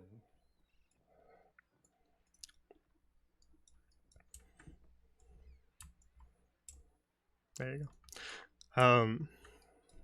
So you continue along on this heading for a little bit more, approaching that tree line, getting closer and closer, and eventually, as you begin to approach, Draven, you can see that there's no dock where you're heading. It looks like we might have to swim. Gonna be Everyone alright doing prepared? that, Mardos? Indeed, lad. We can't take you too shallow or we'll run aground, so going to have to do a bit of swimming, a bit of wading to the shore there. But this is the closest we can get you to Lysindriel. This is some bullshit. This is worth 4 coins. Well, thank you, Captain Holloway, for your assistance. I just doing my job, and well, you're paying for the service, lad. Do you know of any other docks on this side? In case we ever want to come back. Well, perhaps more on the northern side, but throughout the forest, I don't believe so. There's just some little sort of bays where you can get a ship a bit closer, some shoreline. Other than that, it's mostly just forest on the western side. You'd have to head north to find any other little establishments like our own. Alright then, well, thank you for the service. Indeed. Best of luck. So he'll get you a little closer. You're not quite there yet.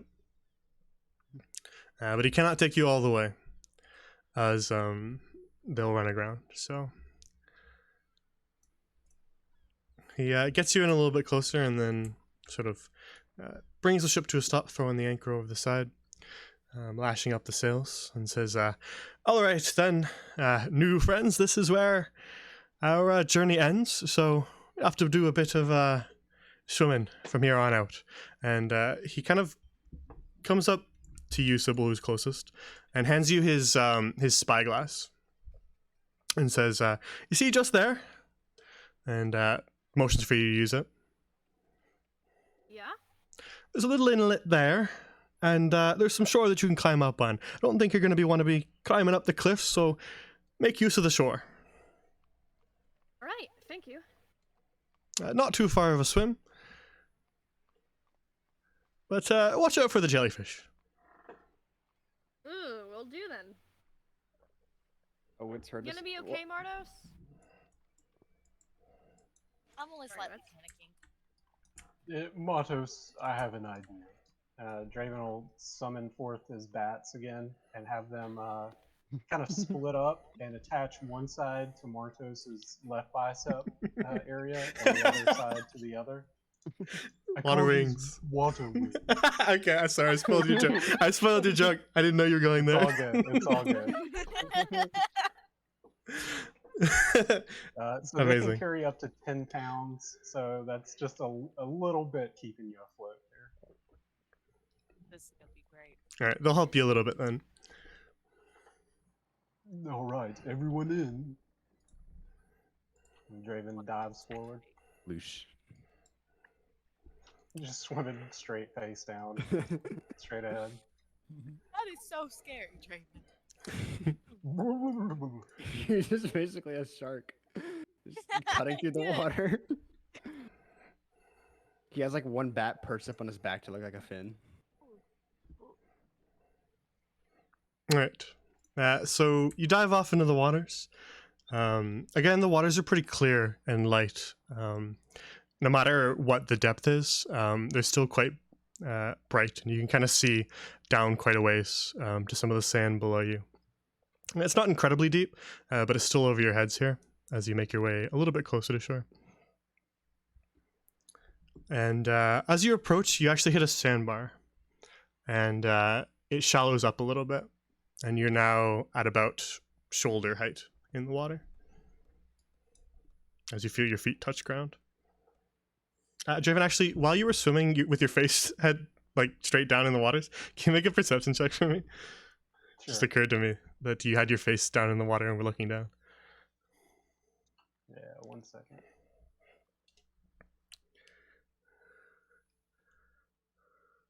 $14. All right, not quite good enough, but for a brief second, Draven, you thought you saw a horse underwater, Okay. and then you No, blink I and did it's not it's gone.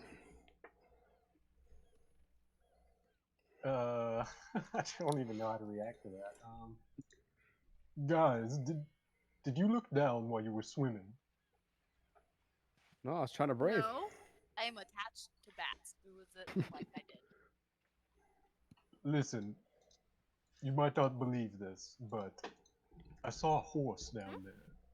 You're right, I don't believe it. Horse? Are we Yeah. You mean getting like a seasick? seahorse?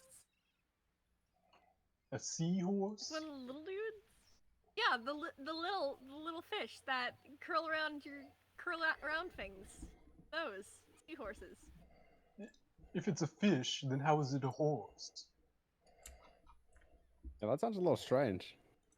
Has a weird shaped head. Sybil, are you Kind of lying looks to like a me? horse. I If you don't think it's appreciate alive, this then ruse. Oh, well, you know, I don't have a lot of experience with the sea, so you know, she might be right. Who knows? I have no idea.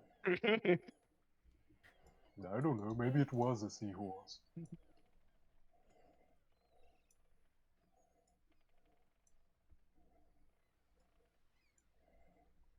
All right, one sec.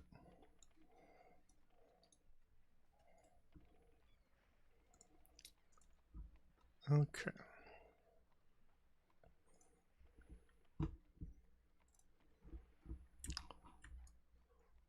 So now in shallower waters, with the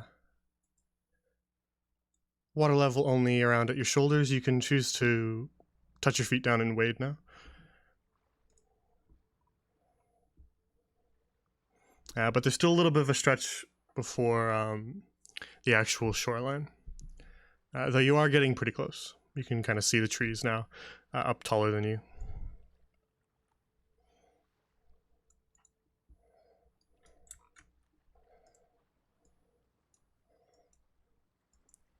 So let me drag y'all in.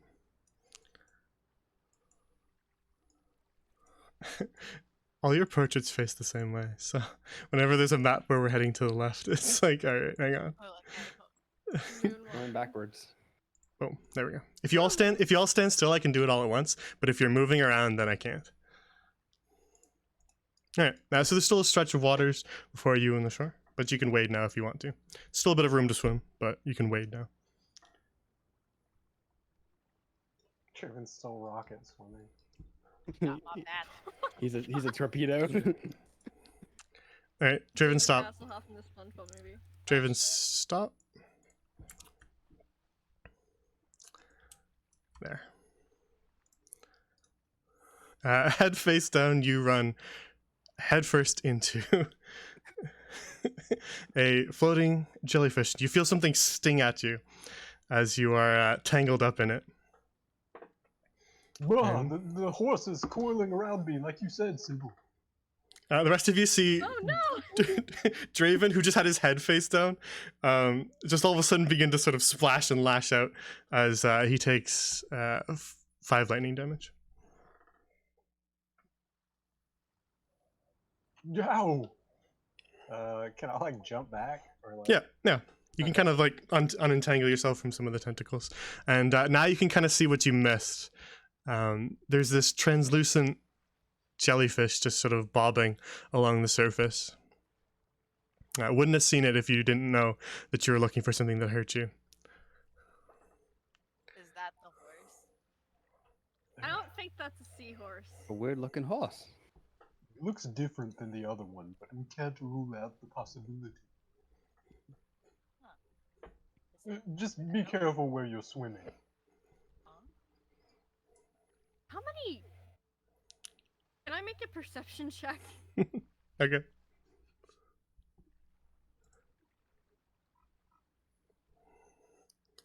Alright. Are there any others in the general area?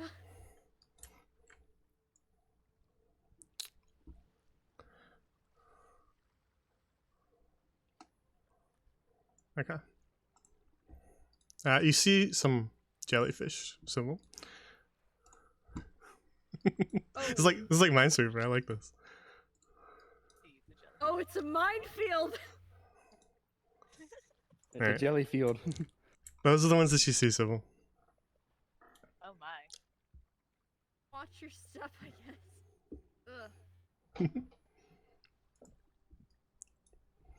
Ugh. Take care to sort of maneuver your way around that jellyfish there. It's just kind of floating gently along the surface. Just slightly bobbing below the water, slightly bobbing up every once in a while. How bad is that sting, Draven? Listen, it didn't feel good. Be a little loopy. Yeah, it didn't look like it. Draven's gonna take out his rapier and just kind of wade through the water and just like poke ahead of him like a walking stick or something. Shard. And wants to stay behind him. Martos, make a perception check when you swim here. Oh.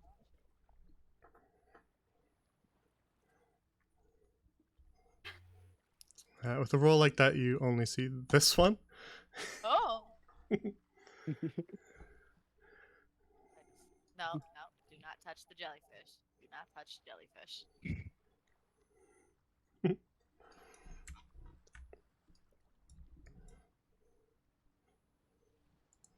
This is like one of those like preschool things where you're all holding like a cord. I feel like I'm playing Snake. Like I go up and then you guys like fill in spots. We're gonna eat Mortos. All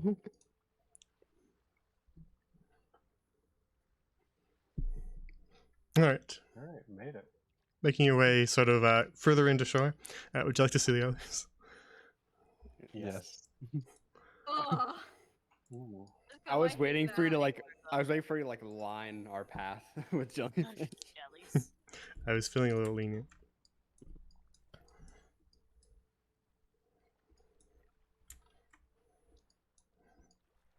All right. So swimming a little further into shore.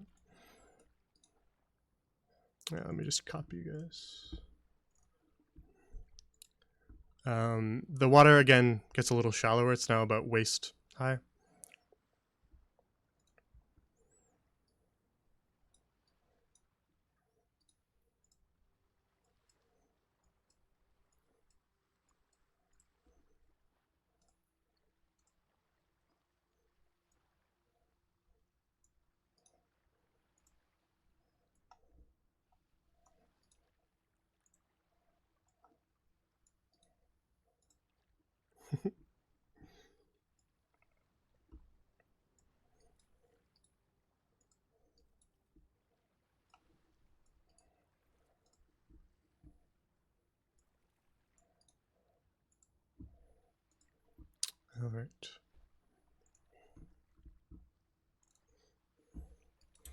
right. So now with the water about waist high, it's getting a little harder to swim.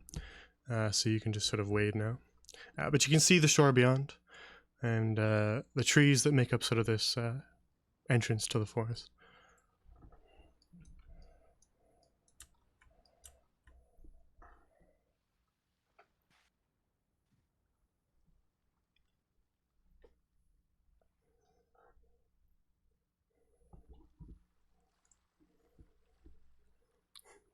I'm so tired of fucking sea. Okay, Draven. You're gonna take another 3 lightning damage. Oh, Oh, there's more of them. Oh, I think they like you. The seahorses got taste for you. listen, let's get out of this water. I'm tired of this nonsense. Hey, yeah. And seahorses are strange. Wow. Next time I'm following all of you. Welcome, Jay Bilger. Thanks for the 4 months. All right. So now, pulling yourselves up onto the shore. It's kind of muddy here, fading up into grass. And you can just kind of see a dense forest out in front of you. The forest here looks different than the swamp. It's mostly grass below you. And there's not the same sort of humidity. But the trees are pretty dense, so it actually makes this area a little bit dark, even though it hasn't quite gotten dark yet. Oh, yeah, Draven, think you can climb one of these trees and figure out where we need to go? Yes, I suppose. Do any of the trees look tall or are they short? This one here is pretty big. I'll climb up that one.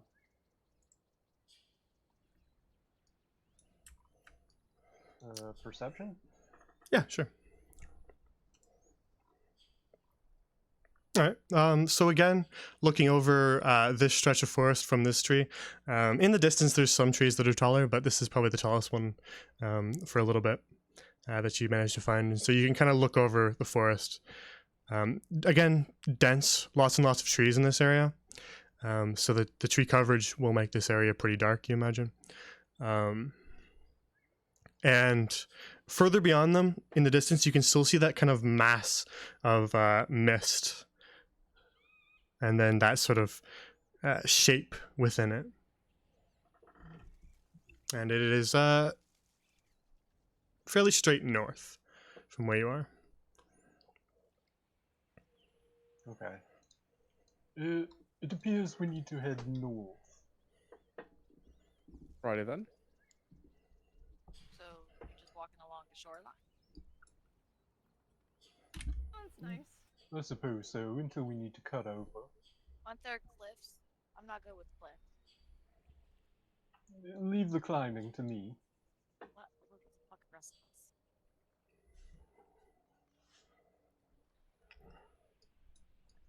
us. So you can continue along the shoreline for a little bit before the terrain starts to get a little rocky, kind of forcing you to move a little bit more inland, a little away from the waters. Every once in a while, you'll kind of find these sort of natural formed rock formations and sort of half cliffs throughout the forest. Let's take a little break right here since we're at 2 hours. Aye. Alright then. How many So, minutes? just whatever, 2 minutes or so. Just Okay. go grab a snack, go to the bathroom, whatever you need, water. Perfect. Cool, I'm getting some Uncrustables. See you guys in like 5. Okay. Oh shit. DJ, you forgot the best part. Forgot what they traded for. Alright, I'll be right back.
Runic coins, you mean, right?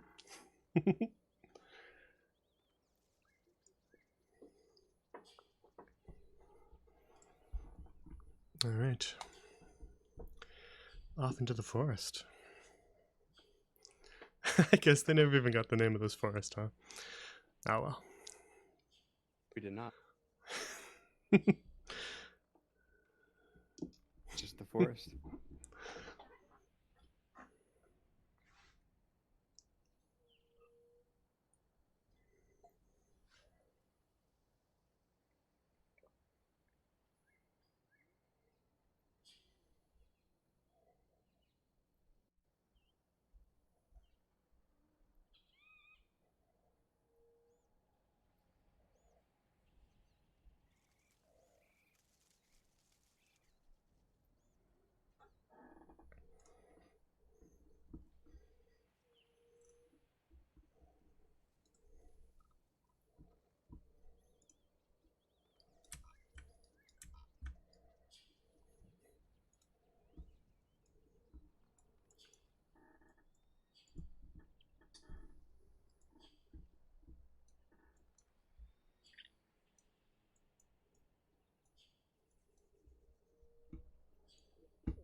Yeah, I really need to implement some interesting things for channel points.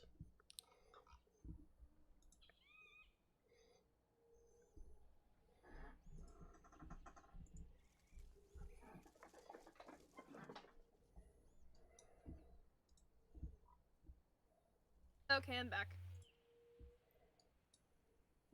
Welcome back.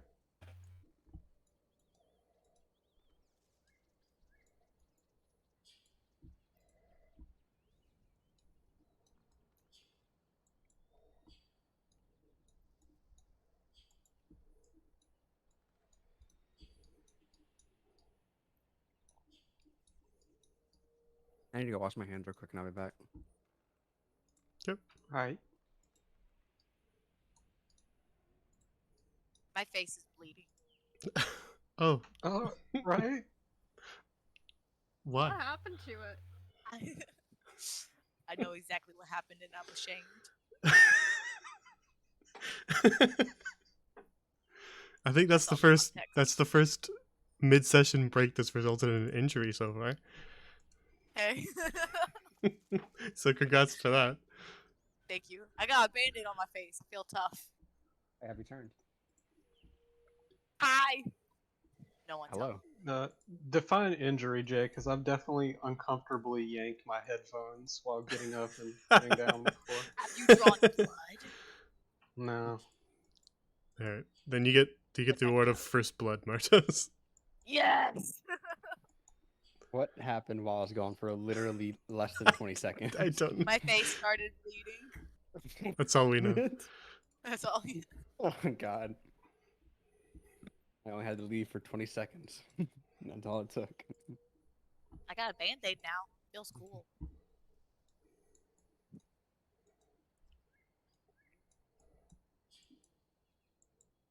All right, are we missing anybody? I do not believe so. I think we're good. All right.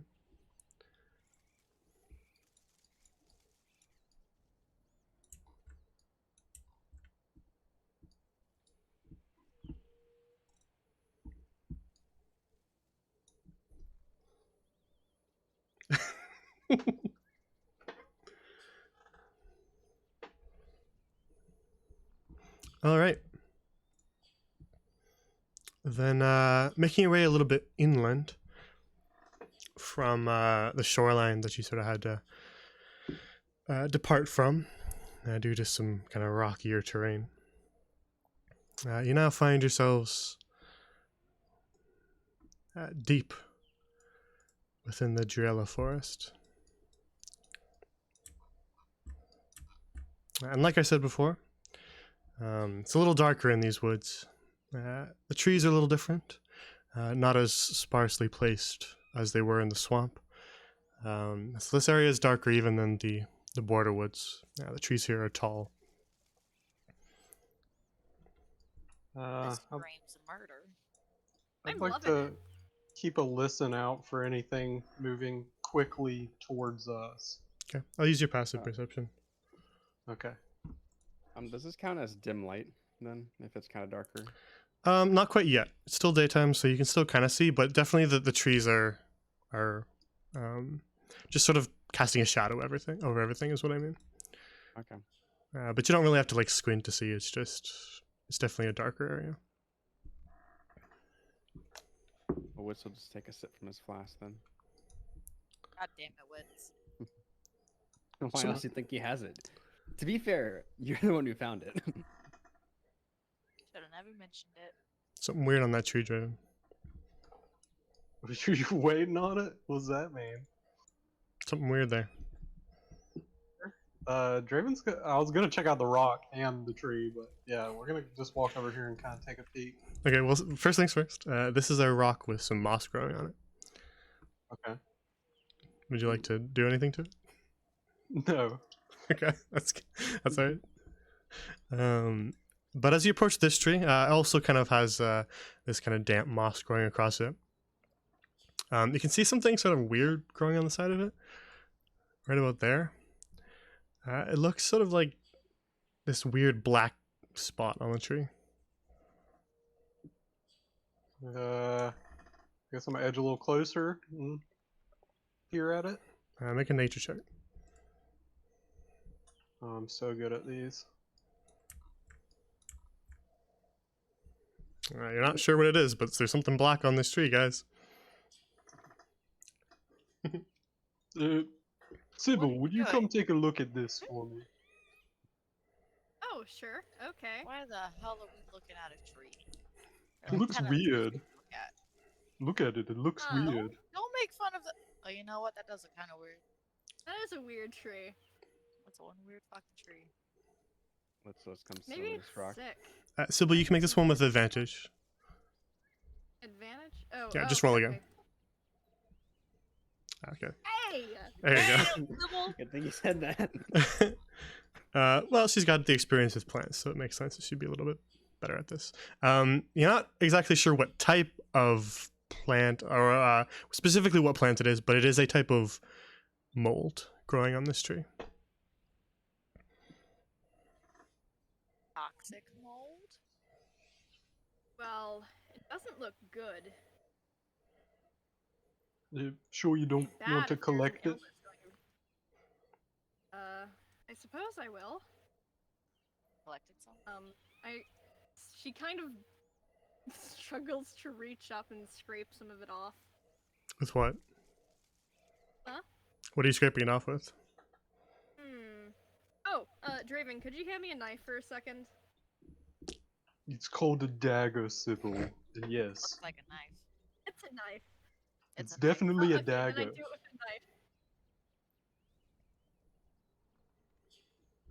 a knife. He'll pass a dagger over to her. All right. And then Sybil, you're just kind of using that to scrape a bit of it off. What are you going to catch it with? I'll put it in my hand, and then I have Um, rather a glove, and then I have a pocket. You do have. I don't know if we actually swapped it from our inventories. I don't know. I still have it in mine. I gave you the pouch of cold storage to put those herbs or the Oh, moss yeah. in. Yeah, so you have that if you need to use that. Yeah, I hope it doesn't contaminate it. Yep, I'll do that then. Totally different outlook from Martis putting mushrooms in her pocket with flour in it. All right. So you're scraping I it. love You're scraping that. it right off the tree into the cold storage thing. Trying to keep the moss and the mold separate as much as I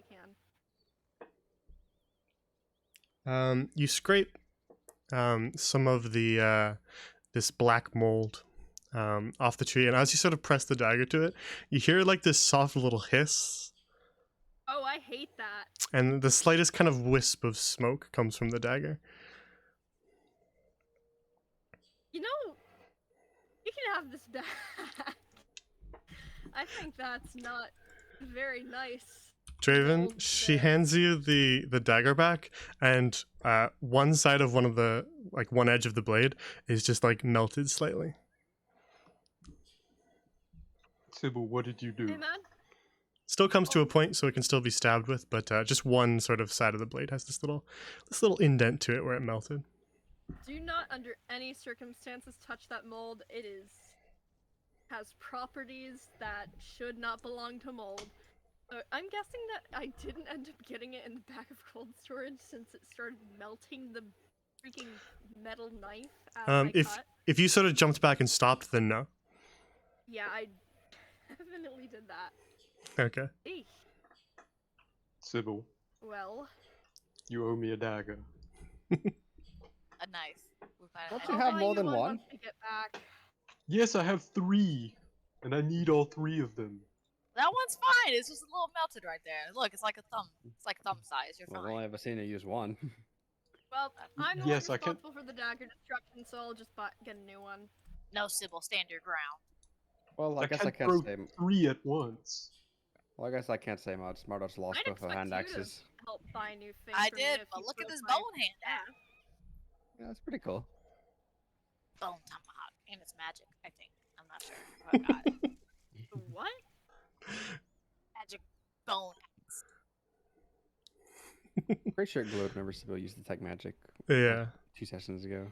Yeah. Don't It has know some how, sort of but magic we're on gonna it, but figure you it out. you didn't figure out what it did yet. We're gonna figure out in battle. The perfect time. Yeah, that's where everything is learned. Okay. Just doing a small calculation. Bear with me. We all die from the Okay. poisonous.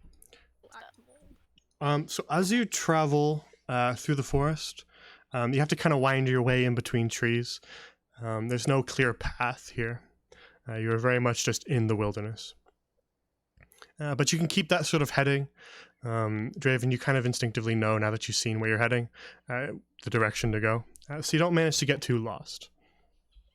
But it is rather difficult navigating just because you have to make your way around all these trees. So as you travel, it begins to get darker. And you can hear some of the more peaceful sounds of the forest kind of fade away, the bird calls and such begin to quiet down as the sounds of the night begin to take their place. And it begins to get darker and darker in the forest here. With the trees already casting quite a shadow, but as the sun sets, it gets much darker. And as it's sort of dusk, you see something out ahead of you. Wits doesn't quite see it, but the rest of you do. Yeah, no. And this is what you see.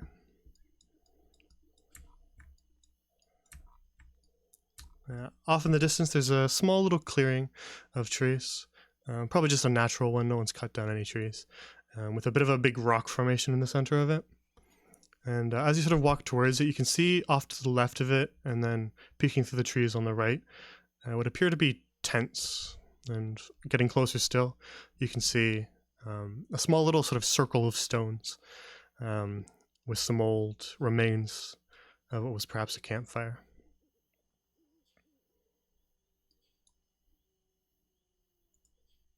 It appears there's a camp ahead. While it is becoming my favorite part of the day, perhaps we should rest.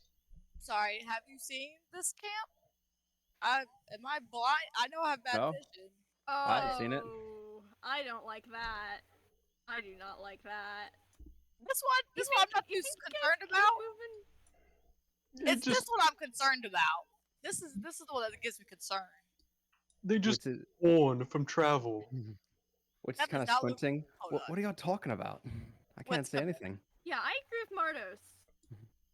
Let me just really fucking grab this real fast. Which runs into this rock. That does not look natural. It's just stay there, don't move. As you get a little Right. closer, you can see that the tents are a little bit tattered. They've got some sort of shredded parts of them. They're still standing, but are a little bit tattered. You glance inside, Martos, is that what you're doing? Yeah, I'm just gonna investigate this whole thing. This looks Alright. horrible. It's empty. There's nobody inside. Just sort of like an old sort of tossed aside mess kit. Hmm. Can I Murder look? place. Can I look around and see if there's any footprints that aren't ours? Make a survival check.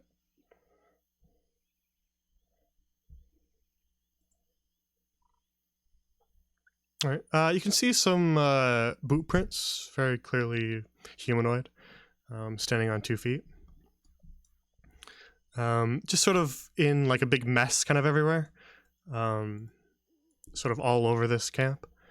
As you kind of make your way around looking for more of them, there's a big mess of them. You don't see them north. You see them kind of run off, maybe in this direction, as you sort of follow these boot prints. What was once kind of a mess turns into one trail that heads off in this direction, another trail that heads maybe off in this direction. Well, bad things happened here.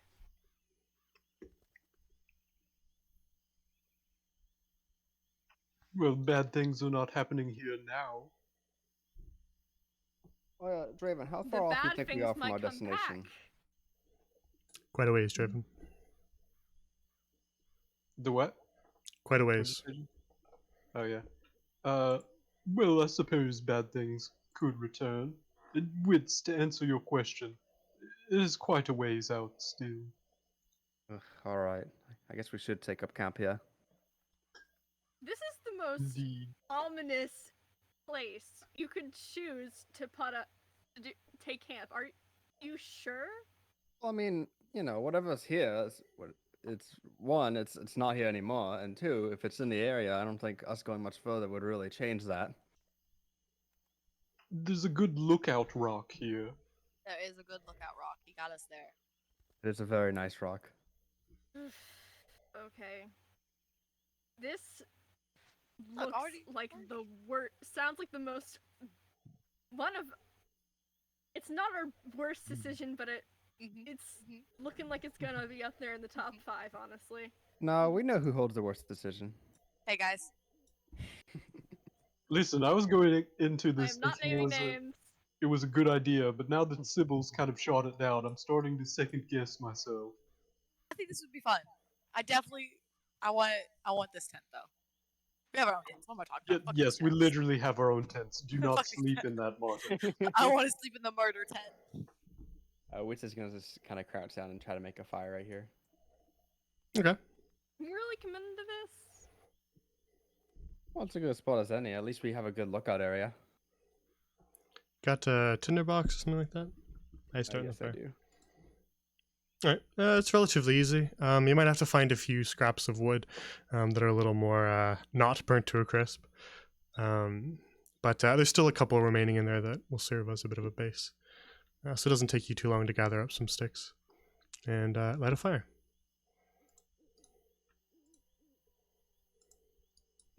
Fuck. Warm.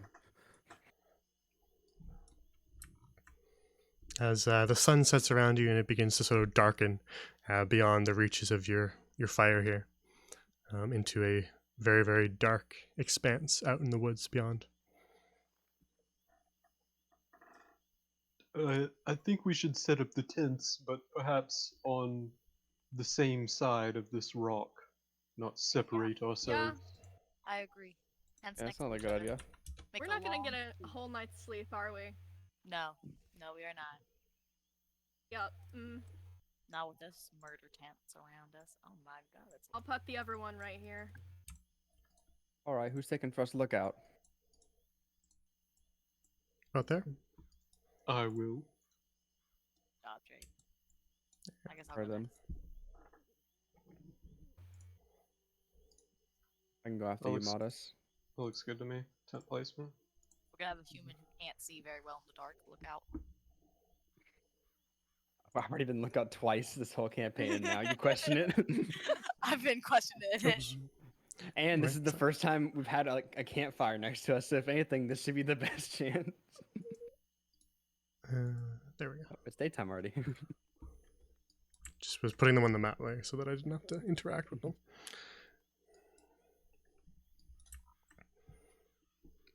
All right. So you spend some time setting up the tents as it begins to get dark. Draven taking place up on this rock. And the others, is there anything you want to do before you drift off to sleep? We take another sip of ale. Okay.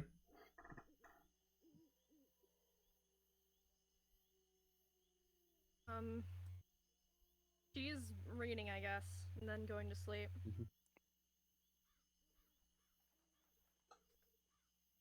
Draven's just gonna perch up here, keep watch, and just kind of flip the coin that he got, the runic coin, and catch it. Okay.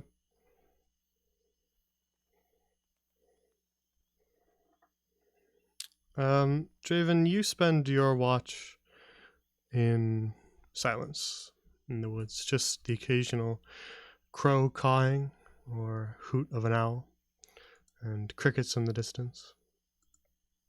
But nothing remarkable happens. Alright. I'll climb down from the rock.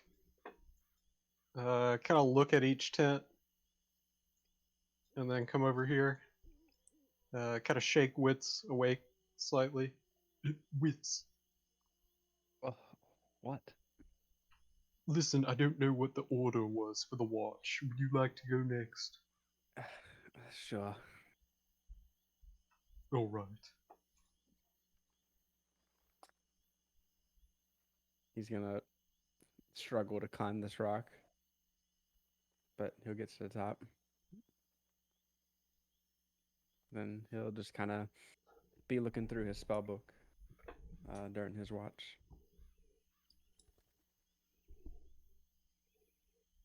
All right. Actually, he's gonna pull out that letter again to see if it glows. Which way are you facing? Which way am I facing? He'd be facing this way, like looking that way. You see, like, kind of like a faded outline, but it's not quite readable at the moment. Okay, he'll just put it back then.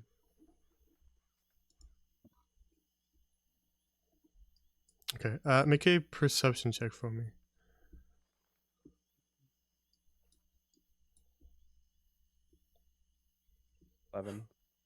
Okay. Nothing's out there. Smile. I'm sure there is nothing out there. It's a quiet watch.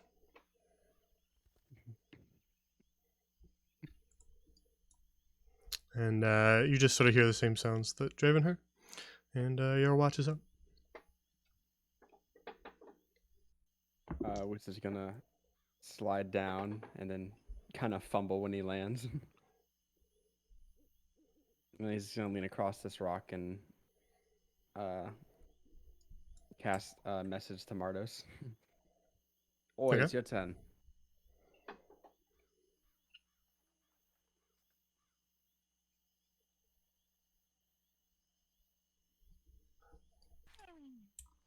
Martos, quit typing and wake up. What's this? After waiting a bit and not seeing her come out, he just sighs and opens the tent, looks in. Oi, Crawled it's your out. turn. You're not Draven. Yeah, well, Draven can't remember anything more than 5 minutes apparently, and he woke me up in for the next watch. I thought you were the drunk. Talk to Draven. I think he's not okay. Okay. I'm awake. I'm awake now. All right. Martos perception check. Sybil nature check.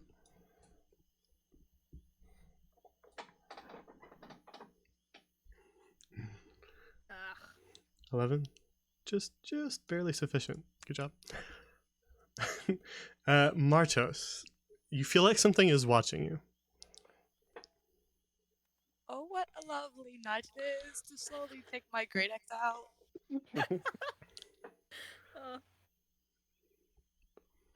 You feel sort of eyes on your back, and then turn around, and there's nothing there.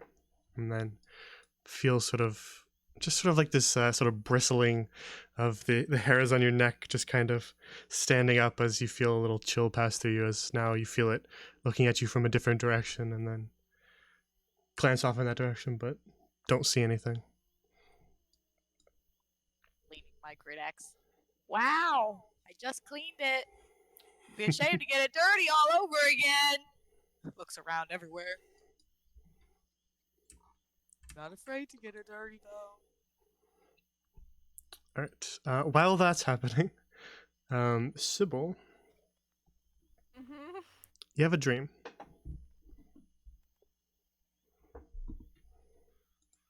And it feels pretty lucid. Almost real. And you feel yourself sort of fade off into sleep, and then almost fade back in as you find yourself somewhere else. One moment. Oh no.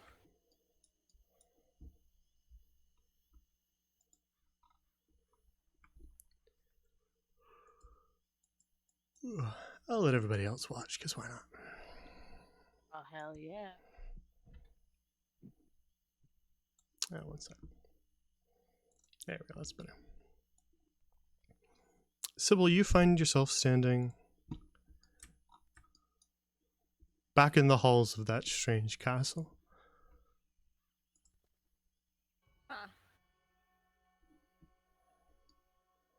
And as you sort of look around at your surroundings, you're standing in sort of like an open chamber.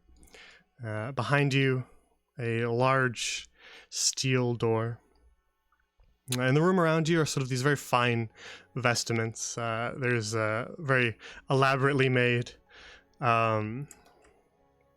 dressers and couches, but they're all sort of lined with this moss that kind of grows over almost everything within the castle. Even the sort of tiles below you are this very kind of ornate and finely designed decor. Off in front of you, you can see that you sort of stand on a chamber that borders off into this sort of almost outside hallway. A hallway with that's sort of a big long balcony that faces off into this very large open forest. You can see sort of these soft little lights kind of drift in from the forest every once in a while. And the trees themselves look kind of strange. They don't look like any sort of trees you've seen growing in any forest you've been to. Their leaves are odd colors. You can see strange lights coming from some of them. Odd plants you don't recognize growing along their trunks. But the whole scene is very beautiful, and you feel kind of peaceful as you look through this hall.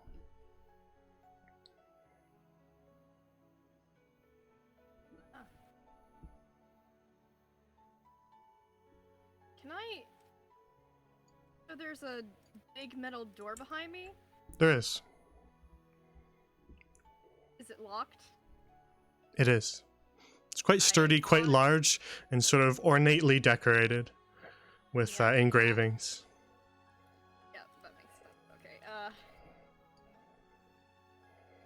Hold on for a sec. is there? Oh. As you sort of walk back, facing back towards this sort of open balcony, you can see sort of these plants here that are growing. They give off sort of a natural pinkish glow, these flowers. But your attention is suddenly brought to just sort of all around you, because that sort of peaceful, almost like floating feeling that you have begins to fade. And you feel sort of a sickening feeling in the bottom of your stomach. And as you feel it, you see sort of the floor, the walls around you just everything around you begin to sort of crumble and die. The moss withers up and becomes dry and dead. The floor cracks around you. The carpet kind of withers. The beautiful surroundings begin to sort of decay and crumble into a much more horrific, almost nightmarish scene. Oh God. And as you look around you, your attention is immediately drawn to the corner here, as you see something move. As this sort of wave of decay washes over the castle around you, you see a hand reach out and grasp the edge of the corner. Just its fingers bending around the edge of the corner. And then you see another hand with sort of long, twisted, gnarled, and sharp fingers. And then you see another hand. And another hand. And another hand. And the hands just keep coming. Until suddenly, you're jolted awake. Nope. Nope. Nope. Nope. Lying is bad. Sybil, Something's wrong Sybil, here. Sybil, Yeah. I would not make any sudden movements. Not because we're in danger or anything. Especially looks around. Just because it frightens me. Wink. I don't think I'm gonna be able to sleep. I'm gonna I'm chilling. I'm chilling. sit up We'll have here fun. with you. We're safe up here. So, did you hear the noises too? Their noises? What? Oh, well, what the fuck are you doing up then? You remember that vision of the palace I had with your would have been father-in-law's house? Yes, I do. No, I don't. Yes, I do. I went back there and Oh, it's a lovely something place. really not good came No. there. Not lovely place. There were lots of hands and Ah, everything no, died. no more. No more. I don't need to hear about any of your hand juju. All right, that sounds bad. I don't want your hand juju coming on to me. But you should see a therapist or something. All right, that sounds like a therapist needs to talk to you. Maybe we can go see a psych or something when we get into town. Mm. Like how many? Like was it just like one hand? Like what did the hand look like? Like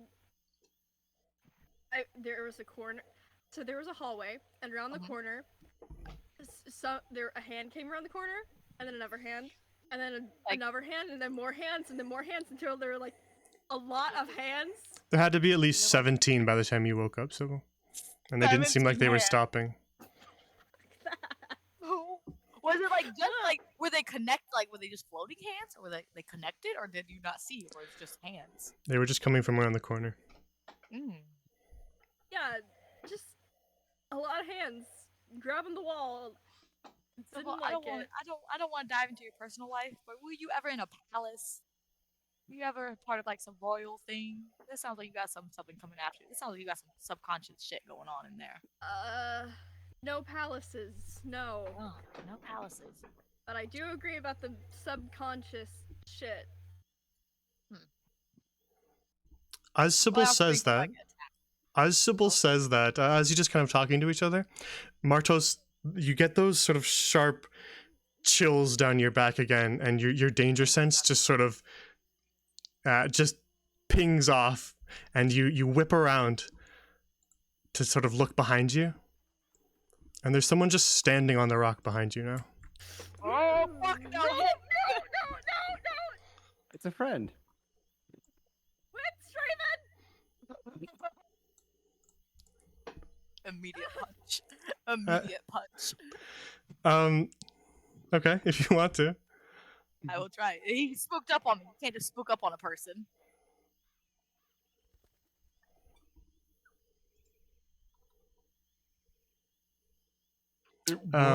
What do you want? Stranger! Um, Stranger Martos, you sort of lash out at him, and he just sort of steps to the side, barely even paying attention to your attack. Oh, quick boy. He a quick boy. Just sort of as if he knew it was always going to happen. He just sort of walks off to the side. As you look sort of up at him, you're kind of seated on the rock.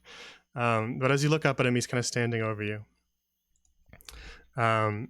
He looks almost elven, though his skin appears to be made of bark, and you can see sort of a branch with berries growing into sort of a laurel around his head. Even his clothing appears to be made of plants. And he just sort of looks down at you, Martos, and just says, "Well, let's not be too hasty now." Oh, what? Who are you? Oh, Sybil. I see. Introductions are in order. Some call me Misthos. Some call me a verdant prince. But you can call me friend, if you wish. But you can also call me foe, if you'd prefer that. They're like Sweet. both sneak up on each other, so. You can call me Druid. Because I'm a druid. I'm butter. You can call me tired. Listen, are you planning on killing us or not? Well, that wasn't the plan. Alright, I'm going back to bed. Nice to meet you. It's What never the even fuck? woke up. Jamin, what the fuck? Well, I didn't wish to speak to that one anyway. I'm assuming it's not me either. Sorry, Sybil. I'm gonna chill down by the rock. Scream if you need me. I'll be listening. I'm just listening for sounds of arguments. Witz is gonna peek out of the tent. Oh yeah, what's all the ruckus about? Let's go to back bed. in. Just go Go- back in. Go to bed, Wits. Nothing's happening out Nothing you here. need to see. Who is that guy? It's a friend. Alright, whatever. Or a foe.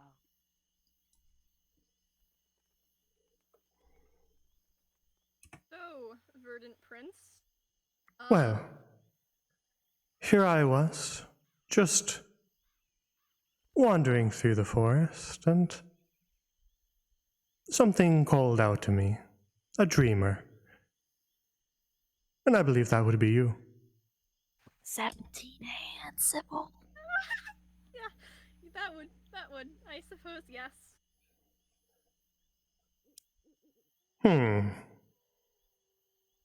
Interesting.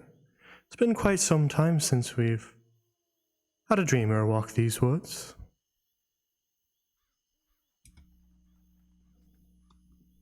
We're just passing through. I didn't mean to intrude. If that was what we were doing. No. You aren't intruding. As long as you're not a foe of these woods, then you're not my foe either. Okay. Well, was there something you wanted to ask of us? Or can we get right back to our dreaming then?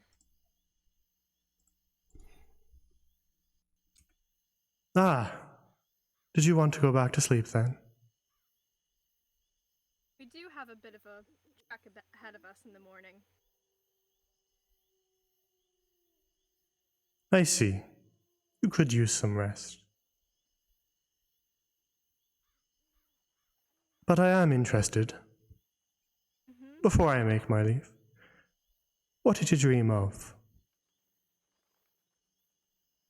I dream of a palace. Hands. And normally it's in a decent state, but tonight a wave of decay came over it, and a many-handed creature made its appearance. I don't know if there's any other information regarding that you wanted to hear, but that's really all I know.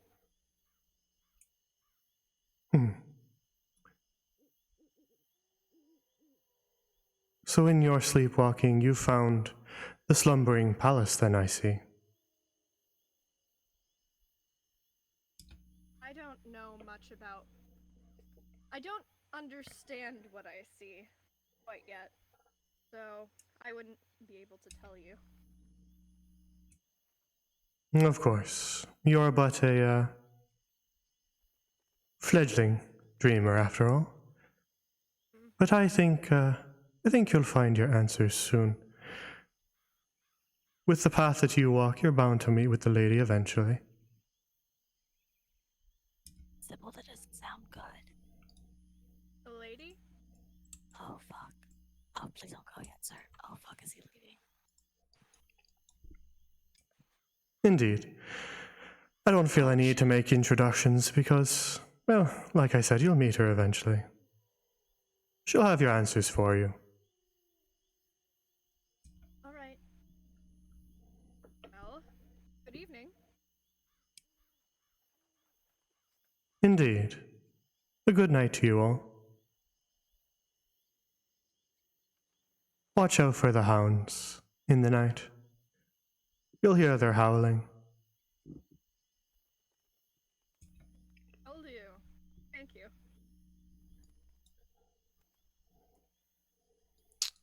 And with that, he just sort of steps off the rock, just continuing to walk almost on air, and just walks off into the night before he disappears. What the fuck, Sybil? I think we should watch out for those hounds. I suppose it'd be my turn anyway. You can go back to bed, Mardos. I'm gonna sleep right here. I'm gonna sleep right here. Okay. We're probably Good gonna night. get up again anyway. Exactly. I was just sleep right here. I'll be right here. Good night, Sybil. Your 7 fucking hands. Good night, Mardos. Gonna try not to think about that. I'm thinking about it.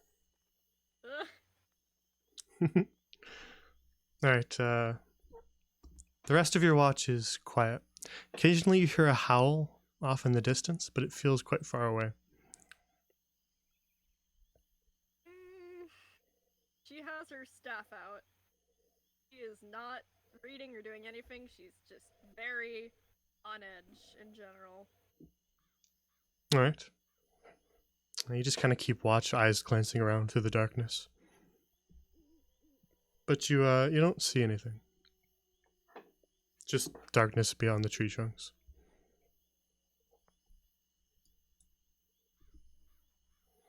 And eventually throughout your watch, you see the sun sort of start to rise. It doesn't kind of fully illuminate the area, just because of all the tree cover. But eventually it begins to get a little bit brighter out. And eventually maybe around 9-10 is when it actually begins to be a bit brighter as the sun gets a little higher in the sky.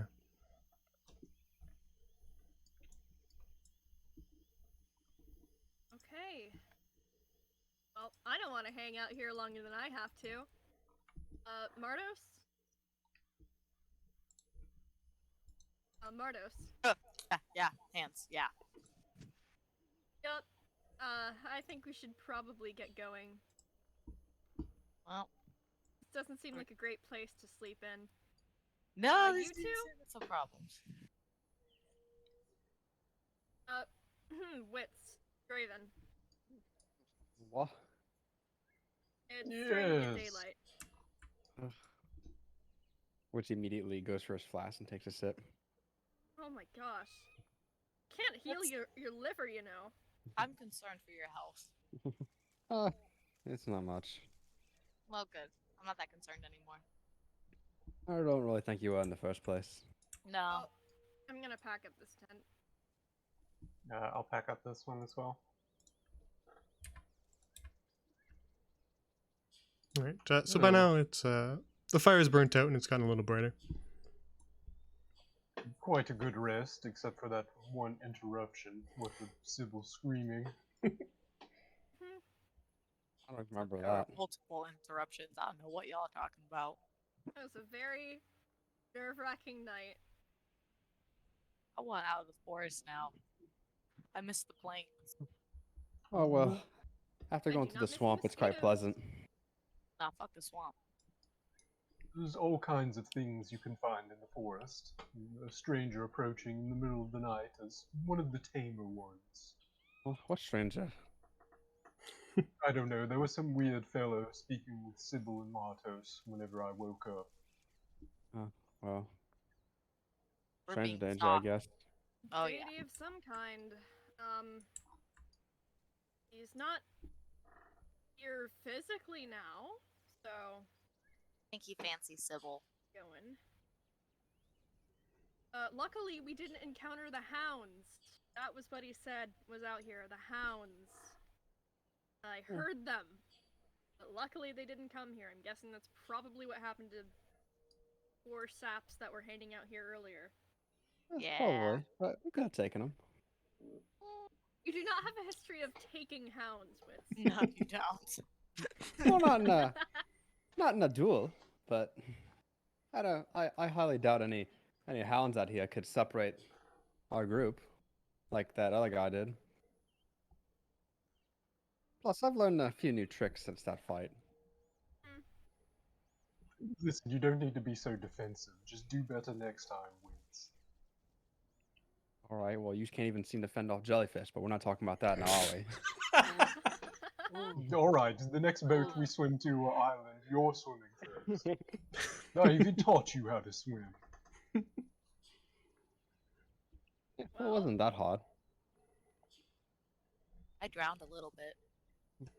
Yes, well, you're terrible at it, so it's understandable. I was made for land, not water. I'd have to agree with you there. So you talk amongst yourselves as you make your way, setting off from this old camp deeper into the woods, and travel for maybe another hour or so, weaving your way in between trees. Again, no clear path through the brush. Before you come to a thicket of trees. These ones look a little different than the other ones.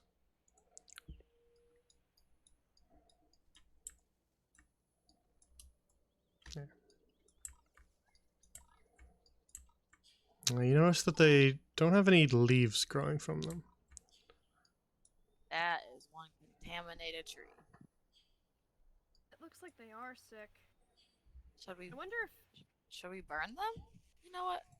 I'm not. no, don't burn Druid. them. Don't burn them. Don't burn I'm them. not. It's I'm not great. burning anything. Don't look at me.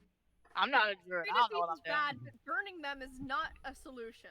I don't know if I feel like fire heals.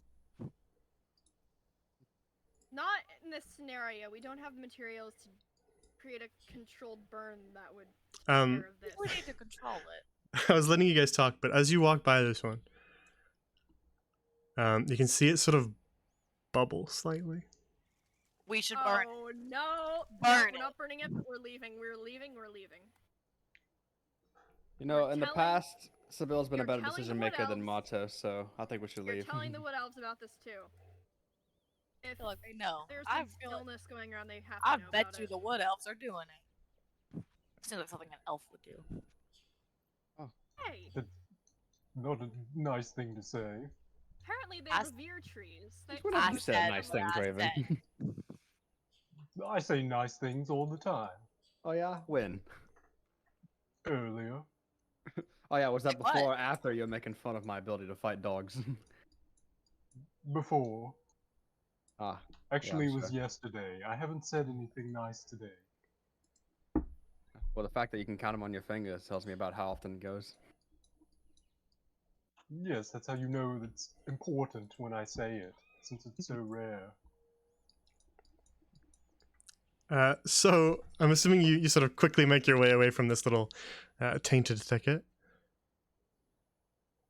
attempting to sort of put some distance in between yourselves and that very contaminated looking tree. And you make good time through the woods, again, just winding yourselves in between trees. But as you travel along for maybe another hour or so, the woods begin to sort of become a little bit less dense, and you kind of feel everything sort of lighten up around you. And the sort of very dour atmosphere that was surrounding you in this section of the woods begins to lighten up a little bit as the grasses are a little brighter. The trees themselves are less dense, so you're getting more sunlight.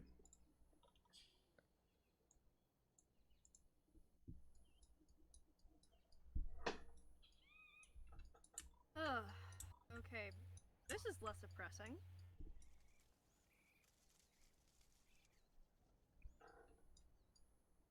Oh, you see, this I can do. This looks nice. Yeah, it's quite pretty. Look, they've got a little pond. This is more like a rainfall, but it's still nice, you know. Some clean water. Puts in symbol. That. As you walk further, kind of winding your way around some trees, as Martos is splashing in the pond,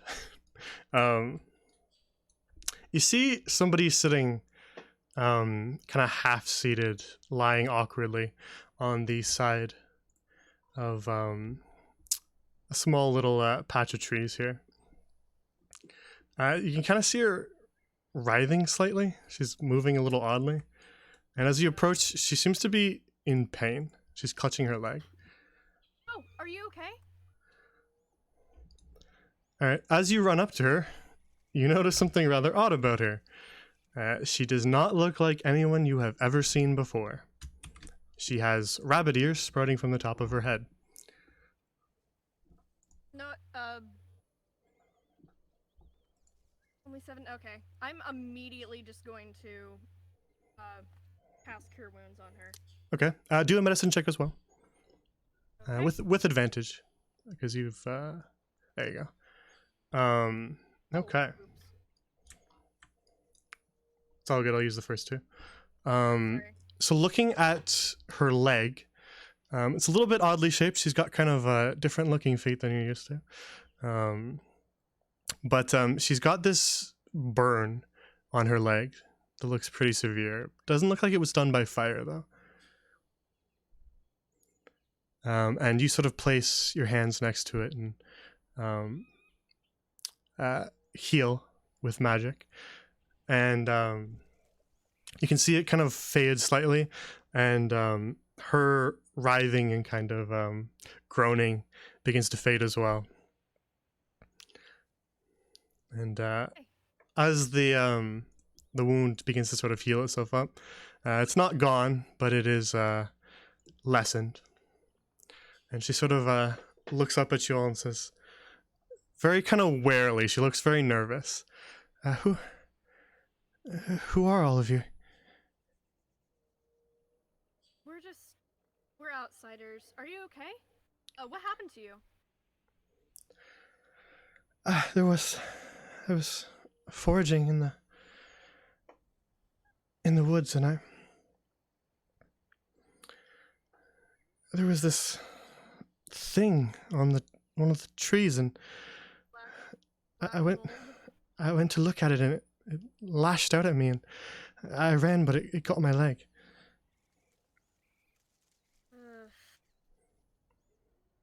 Well, I'm Where'd glad it we go? didn't get closer to that tree. Do you need help getting back to wherever you came from? She looks still a little bit wary, Sybil. And instead of addressing your questions, she says, where are all of you from? What are you doing in this forest?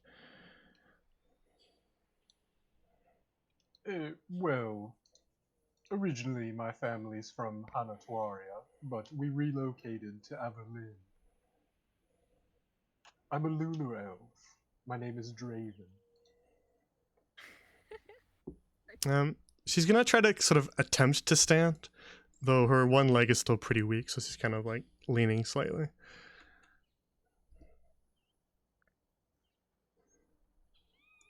She kind of hobbles over. Kind of squints at you. Lunar elf, you say? Yes.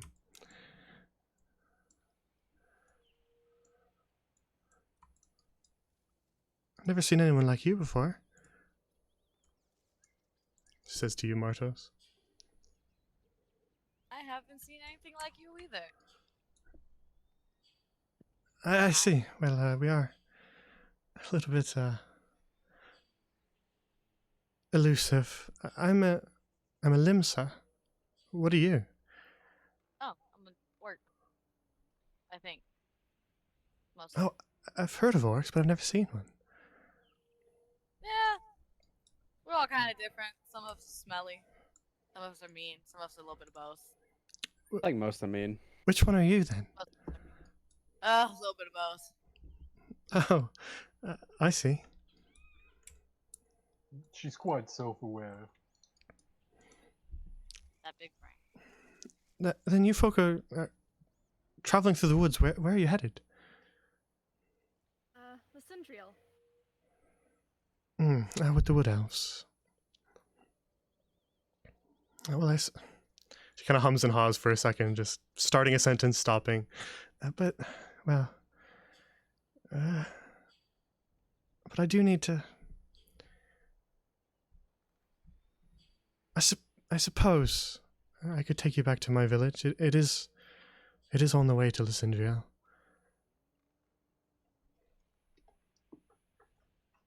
When you say your village, you mean a village of people like you? Yes. What else would I mean? It's Thistle Creek. It's the Limsin village. Martos, quick. Sidebar. I know they look delicious, but we can't eat any of them. I don't know what mindset you were on, but that is not what I was thinking. I thought we were on the same wavelength. Never mind. Yeah, no, I'll still support you, but don't eat. Can Witch roll perception to see if he hears them? Sure. Yeah, he was trying to do it quietly. You heard a word or two. You didn't hear shit. Oh. Right, you didn't hear it. All right.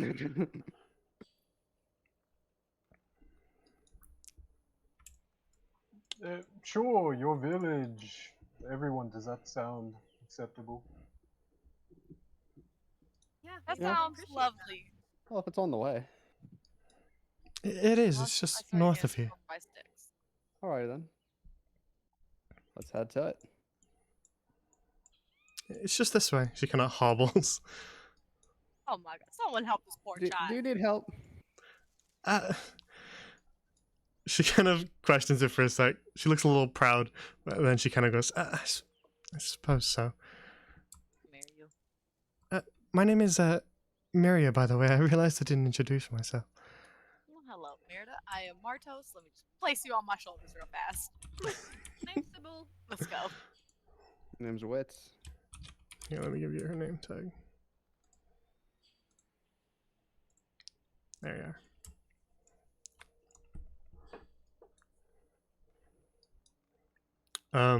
If you want to pick her up, you can. She's not in much of a position to resist, and she is a little small, so.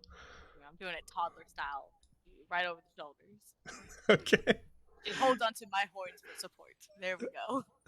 She kind of gasps in surprise, and you feel her kind of squirm slightly in protest, and then she just kind of gives up and just goes, I guess it's better than walking, and just kind of relaxes. Listen, if I was small enough to be carried, I would be carried everywhere. I would find somebody for this. It's just off to the north, if you want to carry me there. But before we get there, I need you to put me down. I need to go first. Is it gonna look good if you're looking hurt and we walk in behind you? It's all right. I'll tell them what happened. I should only a stick or something to help keep your balance. Well, Martos is carrying her now, so she doesn't need one. Oh, well, I meant like whenever she puts her down. Either way. If you Let's want to look start for one, looking you for a can. good- Start looking for a nice walking stick.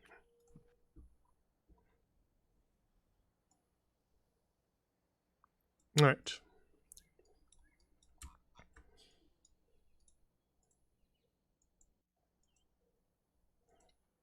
So you make your way with Martos carrying Miria Wit's glancing around for some sticks as you sort of progress your way a little bit north through the woods.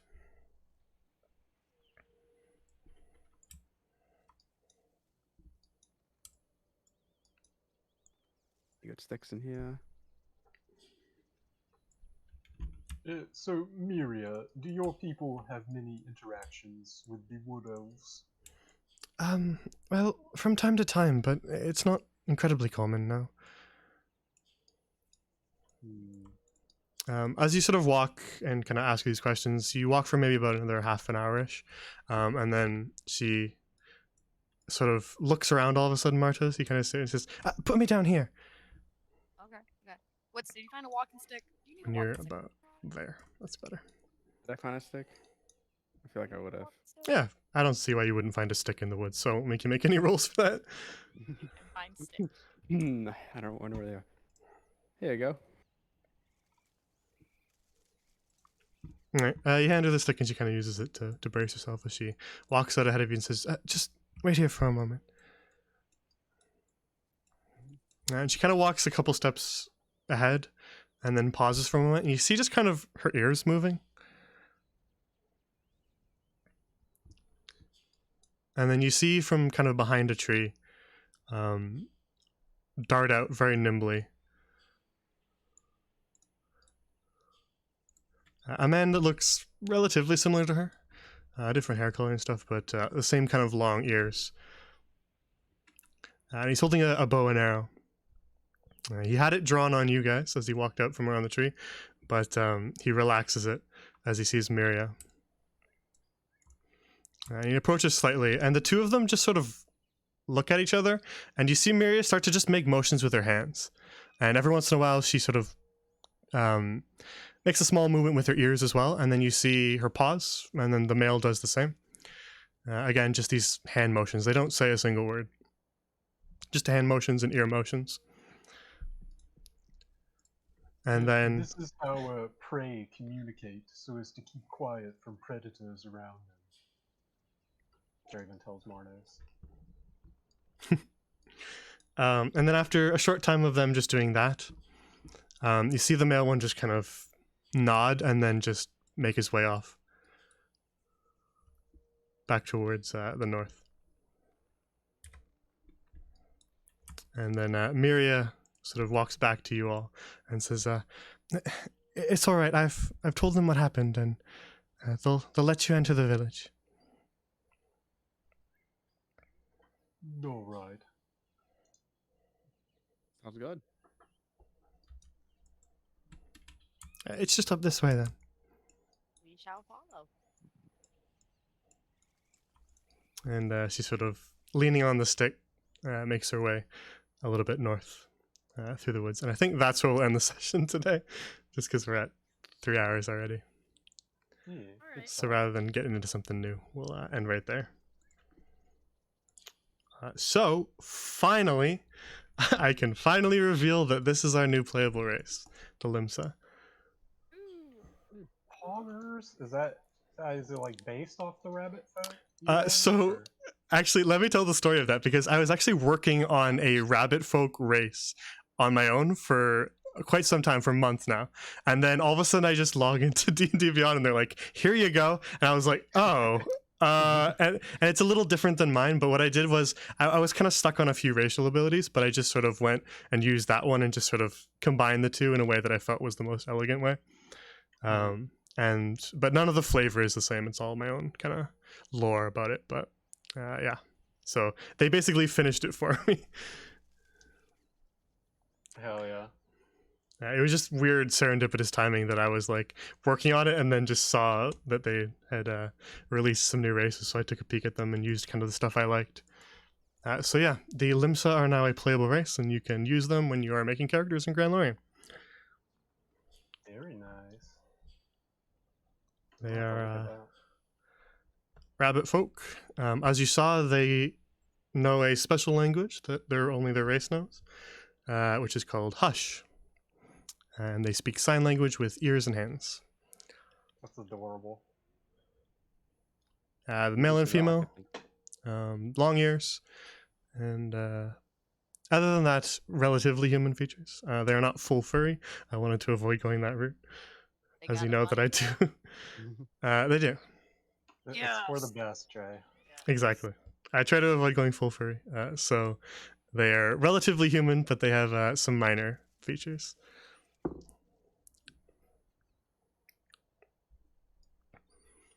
Are So there floppy-eared ones and straight-eared ones, and do they get along? they're just sort of, they're very sparse. They are in small villages and they don't interact much with the outside world. But their ears can be any shape you want. You can have them be influenced by any type of rabbit or hair that you wish them to be. Hair color and ear color doesn't even need to match. Nice. Yeah, so the design is relatively free for you artists out there who want to kind of go nuts with the Limsian look. But just as long as they're not too much of a furry, they do not have rabbit faces.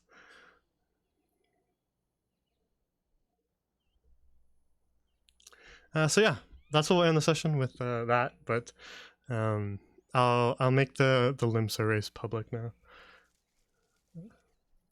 Cool. because it's already in D&D Beyond. You check that Honestly, out on like, the I- Soulforge. What's that? I am very excited that we're finally getting the like creepy forest stuff now. Like getting the whispering in the woods. Indeed. That was a cool segment. I'm very happy that you picked Dream Druid. The hands. There's lots of fun stuff to do with Dream Druids that I have never been able to do before. So Like hands. That was Oh, no. legit spooky. good. One hand, I was like, oh, it's a little spooky. Two hands, I was like, oh, it's a full person. They're coming out. Three hands, I was like, this is not a When that, like person. third hand came around, it was just like no. I was done. And Once then I third was, hand came, I was like, nope. whenever it ended, I assumed there was like 5 hands, and then you said 17. I was like, wait, what? A lot more hands than I needed. And I like how the way Sybil explained it. She's just hands, and then Murnos like, nope, nope, nope. I don't do hands. Listen, I can't do the hands. Oh. And yet another session where I wish I had shape water. It's all good. When do you get your next cantrip? I think next level. Pretty sure level next 4. level. Yeah, I don't know. maybe. I feel like I've gotten one every level because I've got the change one out last level, and then the level before that I didn't really get a new one. It's just my minor illusion became improved and it didn't count towards a cantrip, so I was able to pick another one. Yep, you're right. Level 4, you get one more cantrip. Yeah, that's what I thought.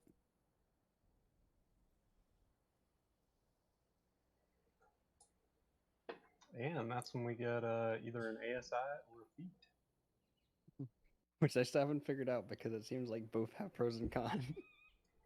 Yeah, they do. I mean, They do. you can never go wrong with just like straight up stats, but feats are fun too. Like they customize your character. It's mostly hindering on if we're gonna get to that level. Like for the next one, I know. Hey, when I get to the next level, can I finally do some different animals? No. You can do any animal you've ever seen, Sybil, as long as it doesn't have a swim speed or a fly speed. That's how wild shape works. I think you've meant like the difficulty rating though. I can't do things like a bug yet. I can do like a rabbit or a bird. Not a bird. Like small All bugs have a animals. swim speed. I'll send you the full list of what you can do because it's based on the CR, which is something that the players don't often see. So I'll send you the full list of all the stuff you can do because there's quite a few animals. For druids that aren't druids of the moon, it's they're less kind of fearsome, but there's still a couple that are kind of viable in combat for the earlier levels. But it falls off a little bit once enemies start to get a little stronger. But mainly for sort of the normal type of druid, it's for kind of utility stuff, and gets more and more utility based as you begin to unlock creatures that can fly and swim and stuff like that. But basically how it works is any animal that you've seen, Sybil, And then I allow people kind of like a background list of like, here's some animals I might have seen in the past when they create their druid, because it's not like you're just gonna never have seen an animal before. So as long as it's like reasonable, like spider and things like that, that's perfectly fine that you've seen it. It's just like a druid who lived in the Arctic wouldn't have seen some weird desert animal, right? Yep. Yeah, so if you ever have I'll send you the list of all the animals that you can do, and then if you have a desire to maybe transform into one of them, then just let me know and I'll prepare the portrait. But if you have that list handy and I don't have the portrait ready, you can still turn into it. But don't feel like you can't because I don't have a portrait ready. We'll just add libs and stuff. Draw it with the tool. Yeah. Or I'll search it up in my little database and see if we can find something that matches as close as possible. But yeah, don't feel like you need to wait for me to have the portraits for you to turn into anything. Just I'll give you the list and then you can scan through the ones that you think Sybil might have seen, and then go from there. Okay, sounds good. Oh, ooh, show art. Oh yeah. Art? Here's the new Which art. art? Oh yeah. Oh, the art. That's The right. one where we're all in pain, except for Seville, who looks like she's gonna give pain. This is drawn by. This was Sybil, right? Yep. Love it. The felon walk of shame as the party leaves Ballgrass. Look at all them bones. I love Sybil's like face, just He the looks so like pissed. you can hear He's the anger. angry and flustered. Everyone else is just like done, and she's just getting started. Just like it's a very quiet anger. I just imagine like a just noise coming from her, just disgruntled. Yeah. And then, which looks like that everyone else in the party is the reason he's an alcoholic. Mm-hmm. Oh no. Bardos has also 3 skulls on her. Whenever you were saying those Sark teeth, I was like, you added that just for Mardos, didn't you? Yeah. I like bones. Duh, here we go killing again. Okay, but what is the law? Is a felony really that bad? We're okay. I don't think it's too bad. Did felonies Murder exist in this world? I mean, yeah. If they didn't want me to murder, Blueberry would have stopped me before I murdered. All right. I think she was just trying to have benefit of the doubt. No.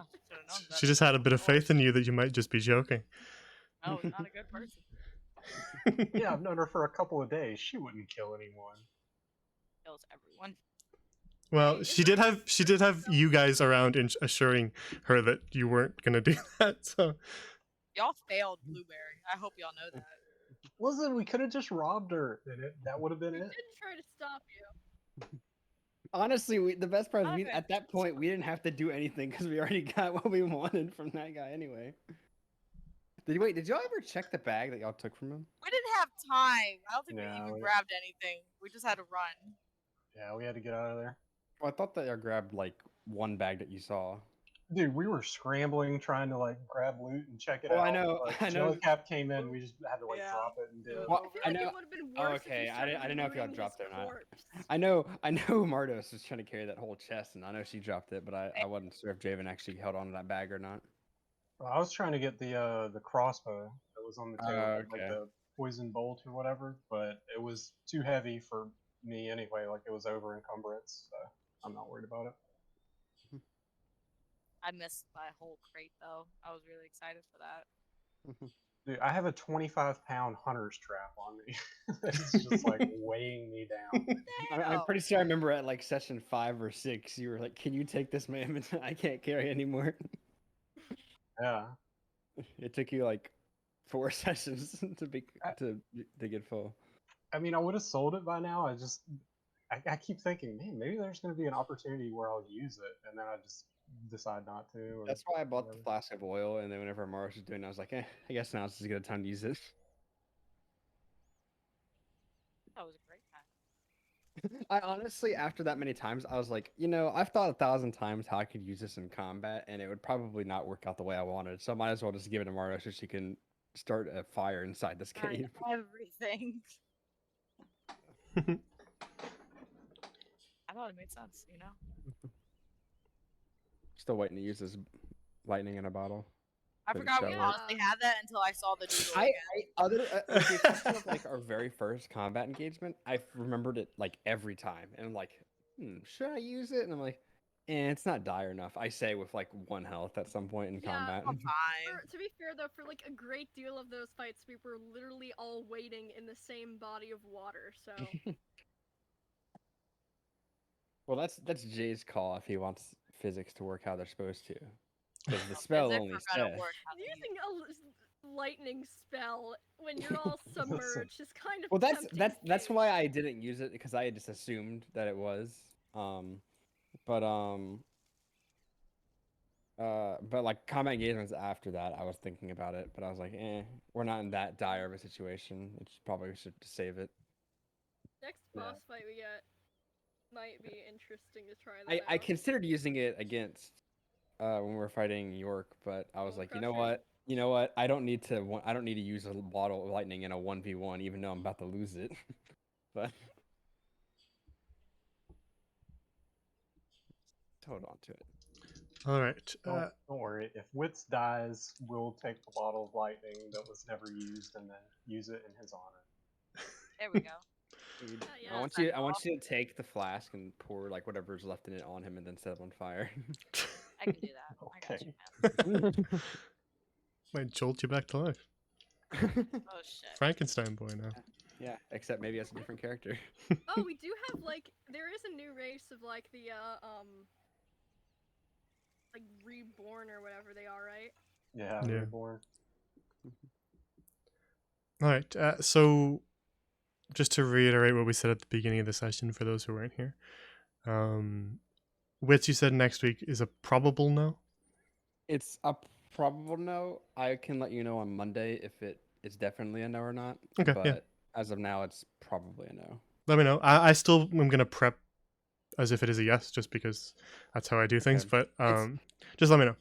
I'll It's make the definitely- announcement. It's definitely possible that I could be. It just really depends on how much I get done this weekend. Yeah, I am gonna warn you guys too. On the 14th, I think I have a wisdom teeth appointment. Hmm. You can be high. They're about to say a wisdom check. What's D&D for you? It's always on the mind. That's why I did that. I said in the chat I did that roll the other day with my roommate.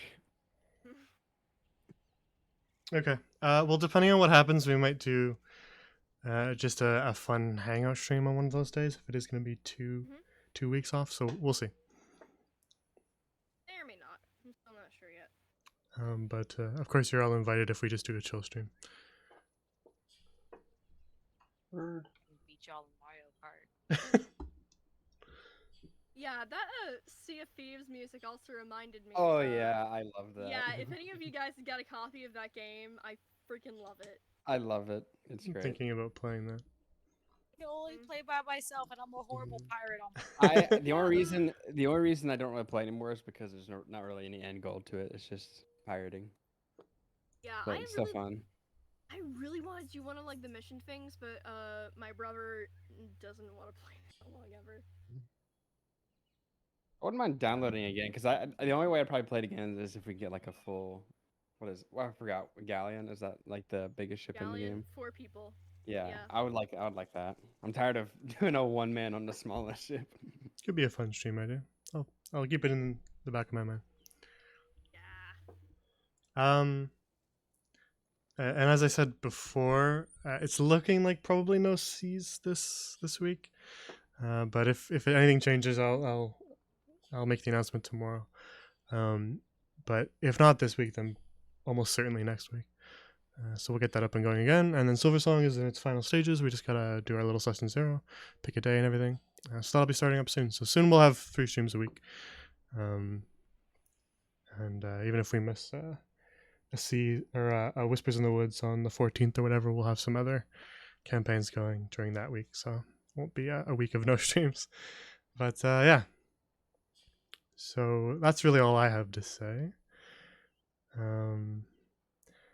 We yeah, the Limsa is available now for everybody. So from now on, whenever anyone's making a character for the world, feel free to use them. Is it gonna be on the World Anvil too? Yeah, I'm planning on putting them up there too. Okay. With all their lore. So have fun with that and go nuts. Other than that, I'm not sure quite yet. I might do like a shorter stream on Friday, depending on some of the Seas people. Even if it's not happening, it depends. I'm gonna talk to them though. So look for an announcement involving that. Just in case. I'm not really sure what I'll do yet, but I might make an announcement. If you want to see said announcements, you can join the Discord, exclamation Discord in the chat, or you can follow my Twitter. The link's in the About section. As Wits mentioned about the World Anvil, it's basically like a wiki for all the stuff from this living world. You can check that out. Exclamation lore in the chat. And other than that, if you miss a session, I upload them to a VOD channel on YouTube, so you can check them out there. Yeah, that's all. So have a good night, and I will see you guys maybe Friday, maybe another time. We shall see. Good night. Huh? Have a good night. Take care, everybody.